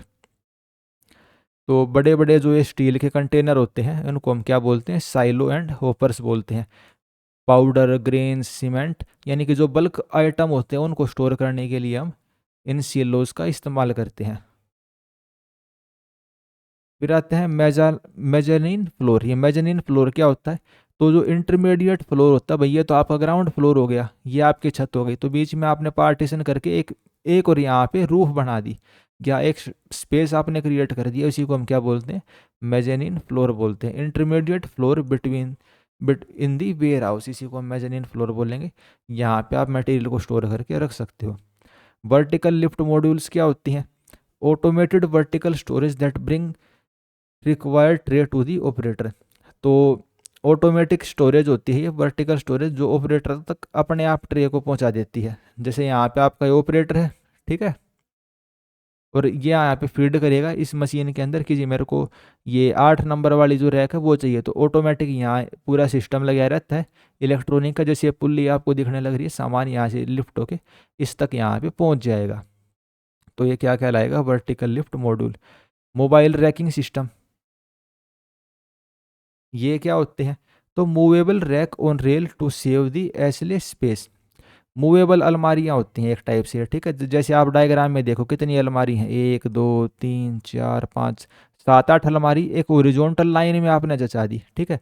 और नीचे ये पटरियों के ऊपर होती हैं, ये पटरी, इनको क्या बोलते हैं, रेल बोलते हैं। रेल मतलब पटरी, इन पटरियों के ऊपर ये अलमारी है। और जो यहाँ पे हैंडल है ना, इसको आप रोटेट करोगे तो ये अलमारी आगे पीछे होगी इस हैंडल की मदद से। इन सभी में ये हैंडल लगे हुए हैं, ठीक है। तो इससे आपका स्पेस काफ़ी ज़्यादा अवेलेबल हो जाता है। मान लो इस अलमारी को खोलना है तो इसको इधर कर दिया, इसको इधर कर दिया, इस वाले को खोलना तो इनको इधर कर दो, इसको इधर कर दो। तो मूवेबल जो रैक होते हैं रेल के ऊपर, उससे हमारा काफ़ी स्टोर मतलब स्पेस बच जाता है। इनको हम क्या बोलेंगे, मूवेबल रैकिंग सिस्टम। याद कर लेना, पेपर में आ सकता है मूवेबल रैकिंग सिस्टम। जो सरकारी दफ्तर वगैरह होंगे उनमें आपने देखे होंगे, कंपनी वगैरह में भी यूज कर लेते हैं इसको। फिर आता है मटेरियल कॉम्पैटिबिलिटी। तो जो भी आपका मटेरियल होगा उसी टाइप की स्टोरेज आप इस्तेमाल करोगे। भाई जो केमिकल हैं उनके लिए करोजन रेजिस्टेंट रैक बनाओगे आप। इलेक्ट्रॉनिक्स के लिए एंटी स्टैटिक बिन, भाई जहाँ पे चार्ज की डेवलपमेंट ना हो। खाने पीने का सामान है तो फूड ग्रेड के कंटेनर बनाओगे जो सामान को ख़राब ना कर दें या उसमें केमिकल ना आ जाए। सेफ्टी मेजर्स क्या होते हैं, भाई रैक के ऊपर लिमिट से ज़्यादा लोड नहीं लगाएंगे। फायर प्रूफ मटीरियल को हाई रिस्क की स्टोरेज के अंदर रखेंगे। और top heavy rack against tipping, भाई पलट ना जाए रैक, ठीक है। जो भारी भरकम रैक है उस चीज़ का हम ध्यान रखेंगे। तो ये सभी हमारे सेफ्टी मेजर हैं। स्टोरेज के भैया आपने जितने भी सिस्टम थे वो सारे इस चैप्टर के अंदर देख लिए हैं। अब हमारा अगला चैप्टर आ जाता है वेयर हाउसिंग। वेयर हाउस यानी कि जो गोदाम होता है। चैप्टर नंबर 7 में हम वेयर हाउस को देखेंगे। दोस्तों आपको लेक्चर कैसा लगने लग रहा है वो आप कमेंट करके बता सकते हो, और अभी तक आपने चैनल को सब्सक्राइब नहीं किया तो आप सब्सक्राइब कर सकते हो। अपने दोस्तों के साथ भी इस वीडियो को शेयर कर सकते हैं जो भाई यूपीएई की तैयारी करने लग रहे हैं, एसएससी जेई की प्रिपरेशन कर रहे हैं, या हरियाणा के गेट के एग्ज़ाम्स की प्रिपरेशन करने लग रहे हैं। उनके लिए हमारा यूट्यूब चैनल काफ़ी हेल्पफुल रहेगा। तो अभी तक आपने सब्सक्राइब नहीं किया, शेयर नहीं किया, तो आप इसको शेयर कर सकते हैं। Warehousing is the process of storing goods in dedicated buildings until they are needed for production, sale और dispatch। तो warehousing क्या होता है? डेडिकेटेड बिल्डिंग्स में मटेरियल को हम स्टोर करते हैं, उनको क्या बोलते हैं? Ware house. हिंदी में इसको हम क्या बोलते हैं? इसको हम गोदाम बोल देते हैं, ठीक है, जहाँ पे हम मटेरियल्स को स्टोर करते हैं। और कब तक स्टोर करके रखते हैं? जब तक भी उनकी भाई ज़रूरत नहीं होती। जब ज़रूरत पड़ेगी प्रोडक्शन के लिए, सेल के लिए, डिस्पैच के लिए, तब हम गोदाम से बाहर निकाल के उनको बेच देते हैं। फॉर एग्जाम्पल जैसे भाई गोदाम के ऊपर ट्रक आया, ये फोर्क लिफ्ट वाला ट्रक है, ये नीचे देखो इसमें लकड़ी लगी हुई है, इसको क्या बोलेंगे? पैलेट बोलेंगे। ये इसको लेके कहाँ जाएगा? इसको स्टोर करके रख देगा। फिर ऑर्डर आया भाई, आपने अमेजन फ्लिपकार्ट से किसी भी चीज़ को ऑर्डर किया, तो आपका ऑर्डर इसने डब्बे में पैक किया, डिस्पैच कर दिया, ट्रक में भर के आपके घर तक चला जाएगा। तो ये आपका क्या हो गया? वेयर हाउस, यानी कि गोदाम में आपका सामान रखा जाता है जब तक भी उसकी भाई रिक्वायरमेंट नहीं रहती। रिक्वायरमेंट आएगी, नीड आएगी, तब हम उसको डिस्पैच कर देंगे। वेयर हाउस की इंपॉर्टेंस क्या है? तो it ensure the continuous supply of material. Material की कंटिन्यूस सप्लाई बनी रहती है। बल्क परचेज हम कर सकते हैं। वेयर हाउस की मदद से कॉस्ट में सेविंग्स आती हैं। बफर स्टॉक मेंटेन रखता है। बफर स्टॉक यानी कि इमरजेंसी के लिए स्टोर हमारा मेंटेन रहता है। इंपोर्ट एम्पोर्ट कर सकते हैं हम मटेरियल्स को। और लॉजिस्टिक और सप्लाई चेन्स के ऑपरेशन के लिए वेयर हाउस बहुत ज़्यादा इंपॉर्टेंट है। तो भाई गोदाम आप समझ सकते हो, गोदाम की इंपॉर्टेंस क्या है। भाई गोदाम में आप ढेर सारा मटेरियल्स स्टोर करके रख सकते हो। अचानक से बल्क परचेज करनी होगी, या भाई इंपोर्ट एक्सपोर्ट करना होगा, वहाँ से मटेरियल निकाल के हम सप्लाई कर देंगे। फंक्शन क्या है? तो भाई सप्लायर वहाँ पे क्या करेगा? सामान को सप्लाई करता है वहाँ पे। Receive goods from supplier. Material को हम इंस्पेक्टिंग और शॉर्टिंग कर सकते हैं। इंस्पेक्ट यानी कि चेकिंग कर सकते हैं। शॉर्टिंग यानी कि अलग अलग टाइप के मटेरियल को अलग अलग जगह स्टोर कर सकते हैं। Storage under appropriate condition. Warehouse के अंदर कंडीशन ऐसी रहती है कि भाई मटेरियल को हम अच्छे से स्टोर करके रख लें, वो मटेरियल हमारा ख़राब ना हो। इन्वेंट्री कंट्रोल होती है और स्टॉक हमारे बने रहते हैं। पैकेजिंग हम कर सकते हैं वेयर हाउस के अंदर, और डिस्पैच कर सकते हैं डिलीवरी के लिए। भाई जैसे आपने कोई चीज़ ऑर्डर करी तो वेयर हाउस से आप तक पहुंच जाएगी वो। सिक्योरिटी और इंश्योरेंस हमें प्रोवाइड करते हैं वेयर हाउस। भाई जिस भी सप्लायर ने सामान रखा है वेयर हाउस में, तो वो उसका भाई इंश्योरेंस वगैरह लेके रख सकता है। वेयर हाउस कितने प्रकार के हो सकते हैं? भाई प्राइवेट वेयर हाउस, जो कोई कंपनी ओन करती है, जैसे कि रिलायंस का वेयर हाउस, अमेजन का वेयर हाउस, उनका गोदाम हो गया। पब्लिक वेयर हाउस, जो कि गवर्नमेंट के द्वारा रेगुलेटेड करे जाते हैं और बिजनेस उनको रेंट पे ले लेते हैं। फिर आते हैं गवर्नमेंट के वेयर हाउस, जैसे कि सेंट्रल वेयर हाउस कॉरपोरेशन, या एफसीआई के गोदाम हो गए, फूड कॉरपोरेशन ऑफ इंडिया के गोदाम हो गए, तो जो गवर्नमेंट ओन होते हैं। कोऑपरेटिव वेयर हाउस, जो कि फार्मर जिसको ऑपरेट करते हैं, या कोऑपरेटिव सोसाइटी जिनको ऑपरेट करती हैं। फंक्शनैलिटी के आधार पर कितने हिसाब से हम इनको क्लासीफाई कर सकते हैं। तो डिस्ट्रीब्यूशन सेंटर, ऐसे वेयर हाउस जहाँ से जो सामान होता है हम डिस्ट्रीब्यूट करते हैं। कोल्ड स्टोरेज वेयर हाउस, जहाँ पे हम पेरिसेबल गुड को रेफ्रिजरेटेड करके रख देते हैं। पेरिसेबल गुड जैसे कि जो चीज़ें खराब हो सकती हैं, जैसे कि मिल्क हो गया, वेजिटेबल हो गई, मीट हो गया, ठीक है। तो ऐसे आइटम्स को हम कहाँ रखेंगे? कोल्ड स्टोरेज वेयर हाउस में। बॉन्डेड वेयर हाउस, जो इम्पोर्टेड गुड होते हैं या फिर कस्टम ड्यूटी जिनकी बाद में दी जाती है, उनके लिए क्या होगा? Bonded warehouse. भाई एयरपोर्ट के पास हो सकते हैं ये, ठीक है। कस्टम का जो सामान आया जहाज़ से या एरोप्लेन से, तो वो यहाँ पे स्टोर करके हम रख सकते हैं। उनकी कस्टम ड्यूटी जिस भी इंसान के लिए है या कंपनी के लिए, वो पे कर देगी और वहाँ से रिलीज़ हो जाएंगे। स्मार्ट वेयर हाउस, जहाँ पे आर्टिफिशियल इंटेलिजेंस का, इंटरनेट ऑफ थिंग्स का और ऑटोमेशन रोबोट का इस्तेमाल होता है, वो smart warehouse. Warehouse का डिज़ाइन कैसे करते हैं? तो क्या क्या चीज़ें इसके अंदर हम कंसिडर करते हैं? तो लोकेशन, गोदाम जो होता है, वेयर हाउस होता है, ट्रांसपोर्टेशन फैसिलिटीज़ के नज़दीक होगा, या तो बड़े रोड के आसपास, जो पोर्ट बंदरगाह होते हैं, एरोप्लेन की, एयरपोर्ट की फैसिलिटी है, तो ऐसी जगह पे हमारा वेयर हाउस होता है जहाँ से हम मटेरियल को फास्ट मूवमेंट उसकी करवा सकें। वेयर हाउस का लेआउट, तो वेयर हाउस का लेआउट इस तरीके से होना चाहिए ताकि जो फोर्कलिफ्ट होती हैं और वर्कर होते हैं इजीली मूवमेंट कर सकें। जो फोर्कलिफ्ट होती है, अब तक तो आपको फोर्कलिफ्ट शब्द बिल्कुल क्लियर हो गया होगा, पैलेट शब्द भी क्लियर हो गया होगा, ठीक है। तो ये किसी गोदाम का आप लेआउट देख सकते हो, किस शेप का लेआउट है, यू शेप का। ये किस शेप का लेआउट है, यू शेप का लेआउट है, जो आप इस डायग्राम के अंदर देखने लग रहे हो, ठीक है। भाई ये ट्रक यहाँ पे खड़े हैं, इसने अनलोडिंग करी सामान की, या हमने स्टोर करके रख लिया। आपने ऑर्डर करा तो भाई पैकिंग करके या इस ट्रक में लोड करके आगे भेज दिया। वेयर हाउस की लेआउट कितने प्रकार की होती है, तो 3 प्रकार की होती है। पहली आप देख सकते हो भाई, ये यू शेप है, ये आई शेप है और ये एल शेप है। तो 3 टाइप की लेआउट होती है वेयर हाउस की। यू शेप में क्या है, तो यू शेप में क्या रहेगा भाई, जब ट्रक सामान को लोड करने लग रहा है तब भी ये इस तरफ मुंह करके खड़ा है, जब सामान इसमें लोड होकर वापस जाने लग रहा है तब भी इसी तरफ मुंह करके खड़ा है ये, ठीक है। तो वो आप देख सकते हो, लोडिंग और अनलोडिंग दोनों ऑपरेशन क्या है, एक दूसरे के पैरेलल रहेंगे। अनलोडिंग हुई, सामान रिसीव हुआ, स्टोर करा, पिकिंग करा, स्टोर करा, शिपिंग कर दिया, भाई सामान आपने भेज दिया। आई शेप वाले के अंदर क्या है, इसमें ऐसे मूवमेंट होती रहेगी, ठीक है, कि भाई सामान यहाँ पे अनलोड हुआ, रिसीव हुआ, स्टोर करा, पिकिंग करी और भाई आगे फिर उसको अपने जहाँ भी जाना था वो सामान भेज दिया। एल शेप के अंदर 90 डिग्री का एंगल बनता है, भाई यहाँ पे अनलोडिंग होने लग रही है और यहाँ पे लोडिंग हो जाती है बाहर जाने के लिए। तो 3 टाइप की वेयर हाउस की लेआउट हो सकती है। पेपर में क्वेश्चन इससे बने तो आप इजीली अटेम्प्ट कर सकते हो, इससे ज़्यादा डीप में नहीं पूछेगा ये। वेंटिलेशन, जो वेयर हाउस होता है उसमें एयर का सर्कुलेशन, एयर की क्वालिटी, एयर का टेम्परेचर हम प्रॉपरली मेंटेन करके रखेंगे। उसमें सिक्योरिटी के फीचर रहेंगे भाई, CCTV, fire alarm, fencing. Loading unloading area अलग से बने होते हैं जहाँ पे भाई लोडिंग और अनलोडिंग हम कर सकते हैं। फिर आता है वेयर हाउस मैनेजमेंट सिस्टम। ये वेयर हाउस मैनेजमेंट सिस्टम क्या होता है, तो सॉफ्टवेयर की मदद से हम इन्वेंट्री को ट्रैक करते हैं, बारकोड स्कैनिंग होती है, ऑर्डर प्रोसेसिंग वगैरह होती है। यानी सॉफ्टवेयर की मदद से वेयर हाउस के अंदर जो सारा काम होता है उसको हम क्या बोलते हैं, वेयर हाउस मैनेजमेंट सिस्टम। जो आने वाला चैप्टर है उसके अंदर इसको हम थोड़ा डिटेल से देख लेंगे, वेयर हाउस मैनेजमेंट सिस्टम को। कुल मिला के यहाँ आप ये समझो एक सॉफ्टवेयर होता है जिसकी मदद से आप गोदाम में, वेयर हाउस में जितने भी ऑपरेशन होते हैं उनको आप ट्रैक करते हो। Key performance indicator for warehouse, तो वेयर हाउस की परफॉर्मेंस को आप किन फैक्टर इंडिकेटर के आधार पे मेजर करोगे, तो स्पेस का यूटिलाइजेशन, भाई स्पेस कितने अच्छे से यूटिलाइज करने लग रहे हैं। ऑर्डर फुलफिलमेंट टाइम, भाई कितने कम से कम टाइम में आपका ऑर्डर फुलफिल हो पा रहा है। इन्वेंट्री कितनी एक्यूरेट है, स्टोरेज कॉस्ट पर यूनिट कितनी है, और लॉस अपॉन डैमेज रेशो क्या है। नेक्स्ट चैप्टर हमारा आ जाता है safety in the handling and storage. तो safety is a crucial aspect of material handling and storage and it help in preventing the accident, injuries, property loss and downtime in the industrial operation.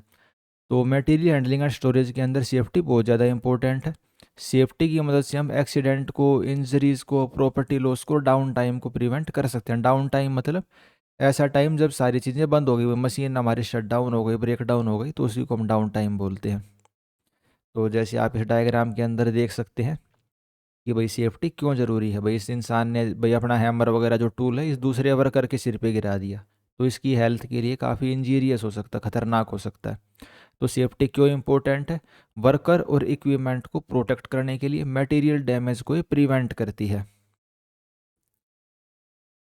Work place पे accident कम होते हैं, safety regulations के साथ compliance हम ensure करते हैं, productivity increase होती है। कॉमन हैजार्ड्स देख लेते हैं भाई, कॉमन कॉमन खतरे क्या हैं, ठीक है। तो सेफ्टी क्यों ज़रूरी है वो तो हमने देख लिया भाई, एक्सीडेंट कम होएंगे, मटेरियल का डैमेज कम होएगा, प्रोडक्टिविटी बढ़ेगी। खतरे क्या क्या, कॉमन हैजार्ड्स क्या है, तो मैनुअल हैंडलिंग इंजरी, इंसान मटेरियल्स को जब हैंडल करता है तो ह्यूमन बीइंग के साथ जो जो इंजरीज हो सकते हैं उनको हम क्या कहेंगे, मैनुअल हैंडलिंग इंजरी। जैसे कि बैक में पेन हो सकता है, मसल्स में इंजरी हो सकती है हैवी लोड को लिफ्ट करने की वजह से, भाई इंसान इस वेट को लिफ्ट करेगा तो कमर में इसकी दर्द हो सकता है। स्लीप एंड फॉल्स, भाई जो गीला फर्श है या भाई तेल वगैरह फर्श के ऊपर गिरा हुआ है तो फिसल सकता है, मैन फिसल सकता है, मशीन फिसल सकती है हमारी, जैसे इंसान इन सीढ़ियों से फिसल के गिर गया। तो स्लिप एंड फॉल्स। क्रशिंग या इम्पैक्ट, जो फोर्कलिफ्ट होती हैं या ऊपर से गिरने वाले जो ऑब्जेक्ट होते हैं उनसे गिर के चोट लग सकती है, उसको हम क्या बोलेंगे, क्रशिंग या इम्पैक्ट। फायर एंड एक्सप्लोजन, आग लगने का और धमाके का खतरा रहता है केमिकल्स और फ्यूल स्टोरेज के केस में। जैसे आप ये वर्कर देखो, ये फ्लेमेबल है, ठीक है, यहाँ पे आग लगने का खतरा और इसी के ऊपर बैठ के ये सिगरेट पीने लग रहा है, तो आग लगने का खतरा इससे बहुत ज़्यादा बढ़ जाता है। तो fire and explosion warehouse के अंदर एक बड़ा खतरा है।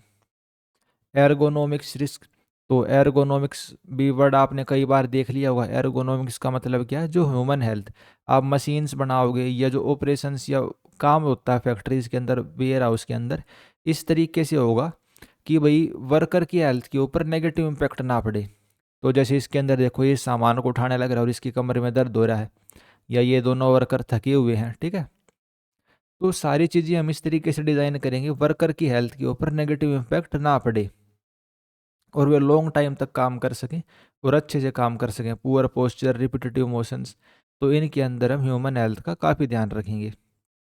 फिर आते हैं सेफ्टी प्रैक्टिसेस इन बिल्डिंग्स। बिल्डिंग के अंदर क्या क्या सेफ्टी प्रैक्टिसेस को हम फॉलो कर सकते हैं जिसकी वजह से भाई इंजरीज का और एक्सीडेंट का खतरा कम हो जाए। यूज प्रॉपर लिफ्टिंग टेक्निक्स, किसी भी सामान को उठाने के लिए आप प्रॉपर टेक्निक का इस्तेमाल करेंगे। कमर को बेंड करके आप किसी सामान को नहीं उठाएंगे, सीधी कमर करके आप सामान को उठाओगे। Lift with leg not with the back, कमर का इस्तेमाल करके आप सामान नहीं उठाएंगे, पैरों का इस्तेमाल करके सामान को उठाएंगे। पीपीई, जो पर्सनल प्रोटेक्टिव इक्विपमेंट होते हैं उनका आप इस्तेमाल करेंगे, जैसे कि हेलमेट हो गया, आई प्रोटेक्शन के लिए ग्लव्स हो गई, हैंड के लिए ग्लव्स हो गए, हाई विजिबिलिटी के क्लोथिंग्स हो गई, ठीक है, तो विजिबिलिटी जिनसे इंक्रीज हो। सेफ्टी बूट का आप इस्तेमाल करोगे। Train worker in safe use of handling equipment, आप वर्कर्स की ट्रेनिंग करवाओगे ताकि मशीन कैसे हैंडल करनी है उनको उसकी प्रॉपर नॉलेज हो। अप्रोप्रिएट टूल का आप इस्तेमाल करोगे। अवॉइड ओवरलोडिंग फोर्कलिफ्ट और क्रेन, जो क्रेन होती है या फोर्कलिफ्ट होती है उसको आप ज़्यादा लोड उसके ऊपर नहीं लगाओगे। और जो टूल्स वगैरह होते हैं भाई सही तरीके के टूल को इस्तेमाल करोगे और उनके टाइम टू टाइम आप मेंटेनेंस करोगे। उनका डिफेक्ट्स के लिए हम चेक करते रहेंगे। अगर आपने जैसे इसने हैमर को अच्छे से चेक नहीं किया तो क्या हो गया, एक्सीडेंट हो गया इस दूसरे वर्कर का। सेफ्टी इन स्टोरेज, स्टोरेज किसी मटेरियल को हम स्टोर करने लग रहे हैं तो उसके अंदर किन किन चीज़ों का ध्यान रखेंगे। तो जो हैजार्डस मटेरियल होते हैं उनको हम क्लियरली लेबल लगा के रखेंगे। जो हैजार्डस मटेरियल होते हैं, जैसे कि आपने ऊपर देखा, ये वर्कर क्या करने लग रहा है, सिगरेट पी रहा है और इसके ऊपर क्या बना हुआ है, या निशान देखो जो इसमें निशान बना हुआ है किस तरीके से, इस टाइप से, और यहाँ पे प्रॉपर ऐसे फायर का वो बना हुआ है, तो इस तरीके से प्रॉपर आप मार्क करके, यहाँ येलो कलर से भी सिंबल बना हुआ है ऐसे, ठीक है, तो आप प्रॉपर मार्क करके रखोगे जो हैजार्डस मटेरियल है आपके। Store heavy item at lower level, जो भारी भरकम सामान है उसको आप नीचे स्टोर करके रखोगे, जो हल्का फुल्का सामान है उसको ऊपर स्टोर करके रखोगे। क्लियर एसले एंड एग्जिट, जो रास्ते हैं उनको आप क्लियर करोगे, भाई रास्ते में आपका सामान वामान ना पड़ा हो। फायर सेफ्टी सिस्टम का इस्तेमाल करेंगे। Secure rack and shelf to prevent the toppling, जो रैक होते हैं उसको आप अच्छे से सिक्योर करोगे, अच्छे से फिट करके रखोगे, ये ना हो वो टोपल कर जाए। टोपल कर जाने का मतलब भाई आपकी ये रैक है तो ये पलट ना जाए, ठीक है, टोपलिंग के खतरे को आप प्रिवेंट करोगे। उसके अलावा लीगल और रेगुलेटरी स्टैंडर्ड्स क्या क्या हैं सेफ्टी के, तो फैक्ट्रीज एक्ट हो गया, occupational safety and health administration की गाइडलाइंस हो गई, मटेरियल सेफ्टी डाटा शीट्स हो गई, नेशनल बिल्डिंग कोड्स के प्रोविज़न हो गए। ये सब भी सेफ्टी को इंश्योर करने के लिए भाई लीगल फ्रेमवर्क हैं। इमरजेंसी प्रीपेयर्डनेस, आप भाई इमरजेंसी की सिचुएशन के लिए तैयार रहेंगे हमेशा। फर्स्ट एड किट्स को रखेंगे, इमरजेंसी एग्जिट और लाइटिंग रहेंगी, फायर ड्रिल आप टाइम टू टाइम करते रहेंगे और सेफ्टी साइनेज आपके हर जगह लगे हुए होने चाहिए। तो ये सभी हमने क्या देखी, handling material handling and storage के अंदर सेफ्टी के क्या क्या रिस्क हैं, भाई सेफ्टी क्यों ज़रूरी है और हम एक्सीडेंट को कैसे प्रिवेंट कर सकते हैं। अब हमारा नेक्स्ट चैप्टर आ जाता है, chapter number 9, inventory control techniques. Inventory control refer to the systematic approach to sourcing, storing and selling inventory, both raw materials and finished good। ये इन्वेंट्री क्या होती है, तो इन्वेंट्री मतलब जो भी सारा का सारा सामान है उसके अंदर सब कुछ आ जाता है, जो आपके रॉ मटेरियल है, ठीक है, आप मशीन के ऊपर जिस मटेरियल के ऊपर काम करने लग रहे हो, और जो आपका फिनिश गुड है, और जो आपने स्टोर करके सामान रख दिया, वो सब किसका पार्ट होता है? इन्वेंट्री का। भाई आपके पास यानी कि कुल मिला के कितना सामान है, उस सामान को भाई आप सोर्स कैसे करने लग रहे हो, स्टोर कैसे करते हो और सेल कैसे करते हो, उसकी एक जो सिस्टमेटिक अप्रोच होती है वही हमारी क्या कहलाती है? इन्वेंट्री कंट्रोल टेक्निक्स कहलाती है। गोल क्या है? We will ensure the right quantity of item is available at right time. सही आइटम और सही क्वांटिटी में हमारे पास अवेलेबल हो, यही हमारा गोल है इन्वेंट्री कंट्रोल टेक्निक्स का। It minimise the cost while avoiding over stock और स्टॉक आउट। भाई हमारे पास ये भी ना हो कि बहुत ज़्यादा सामान हमारे पास पड़ा है, और ये भी ना हो कि हमारे पास बिल्कुल भी सामान नहीं है गोदाम के अंदर, और कॉस्ट हमारी मिनिमम लगनी चाहिए। तो इन्वेंट्री कंट्रोल टेक्निक्स का यही काम है। ऑब्जेक्टिव क्या है? तो जो आपको बताया वहीं सारा है। Uninterrupted production and supply, production के अंदर कोई भी रुकावट ना आए, रॉ मटेरियल की हमारे पास सही क्वांटिटी अवेलेबल हो, सप्लाई में हमारे पास कोई दिक्कत ना आए, इन्वेंट्री कैरिंग कॉस्ट हमारी कम से कम हो, वेस्टेज ना हो, पिल फिरेज ना हो। ये पिल फिरेज क्या होती है? भाई जो वर्कर सामान को चोरी कर लेते हैं, एक तो होता है चोर सामान को चोरी कर ले, और एक वर्कर सामान को चोरी कर ले, ठीक है। तो अगर वर्कर सामान को चोरी करेंगे तो उसको बोलते हैं पिल फिरेज। एक होता है ऑब्सिलेंस, भाई सामान आपका पुराना ना हो जाए। जैसे कार कंपनी का एग्जांपल ले लें, भाई कोई कंपनी है टाटा नाम की, उसके पास भाई इन्वेंट्री, उसने 2023 मॉडल की बहुत ज़्यादा गाड़ियां बना दी, तो 2024 में कैसे बेचेंगे वे उसको? तो ओबलेसेंस, सामान हमारा पुराना हो जाता है। Improve customer service level, optimise ordering and storage decisions, maintain accurate stock level. तो यानी कि गोदाम में आपका भाई स्टॉक का रिकॉर्ड हो गया, वो प्रॉपर एक्यूरेटली मेंटेन रहना चाहिए। आपको ये पता होना चाहिए आपके गोदाम में XYZ मटेरियल इतनी क्वांटिटी में आज के दिन अवेलेबल है, इतना आपका बाहर जा रखा है, इतना फिलहाल बढ़ने लग रहा है। तो सारी चीज़ें ये सारी अब मेंटेन करना, ये किस में आता है? इन्वेंट्री कंट्रोल में आता है। इन्वेंट्री कितनी प्रकार की होती है? तो जैसे आपको बताया था, रॉ मटेरियल, भाई कच्चा माल जो आपके पास आया है। वर्क इन प्रोग्रेस, ऐसा मटेरियल जिसके ऊपर आप अभी काम करने लग रहे हो। फिनिश गुड, जो सामान आपका बन के तैयार हो चुका है।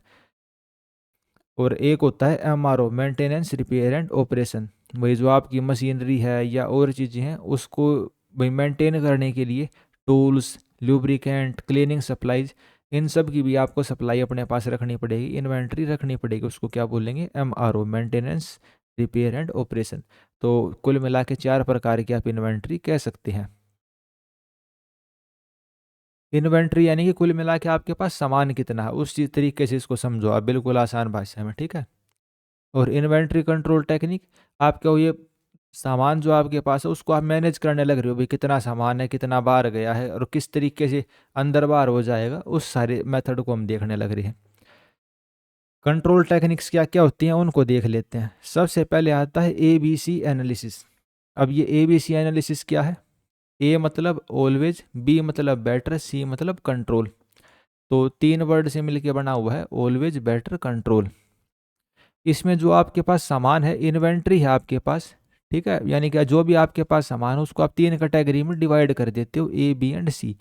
ए के अंदर जो सामान होता है वो क्या होता है? हाईएस्ट वैल्यू का सामान होता है, सबसे महंगे वाला सामान होता है, लेकिन इसकी जो क्वांटिटी होती है वो बहुत कम होती है।